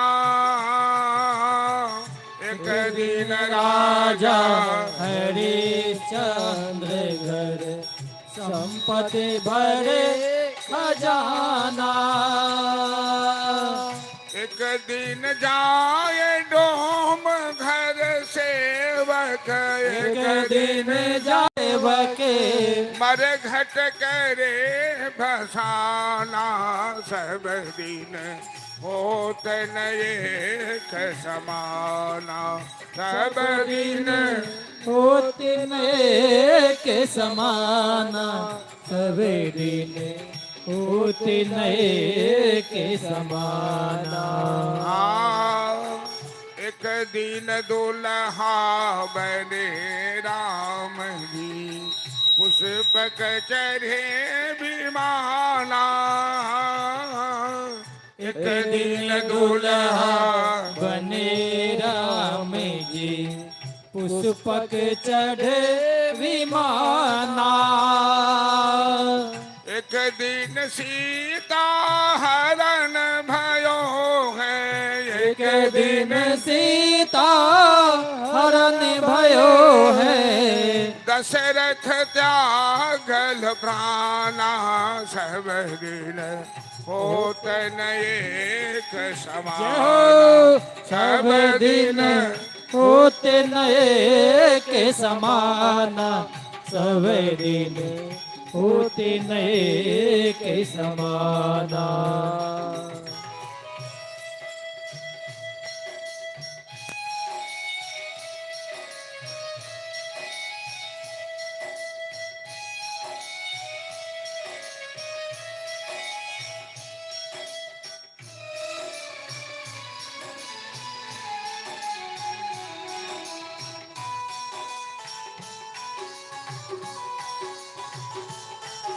जय हो ताली बजाते हुए।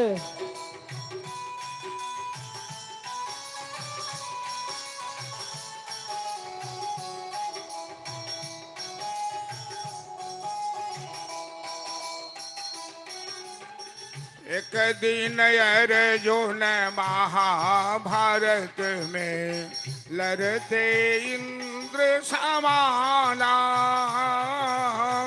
एक दिन अर्जुन महाभारत में लड़ते इंद्र समाना।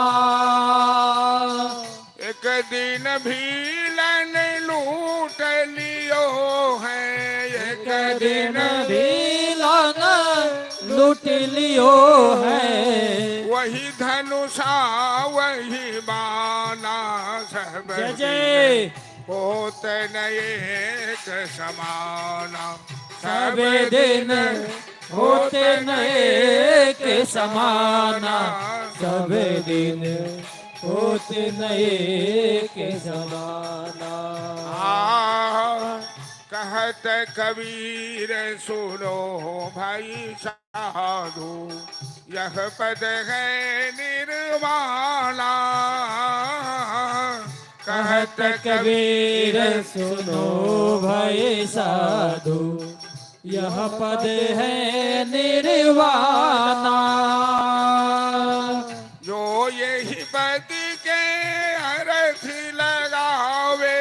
जो यही पद के अर्थ लगावे। ओही चतुर सयाना।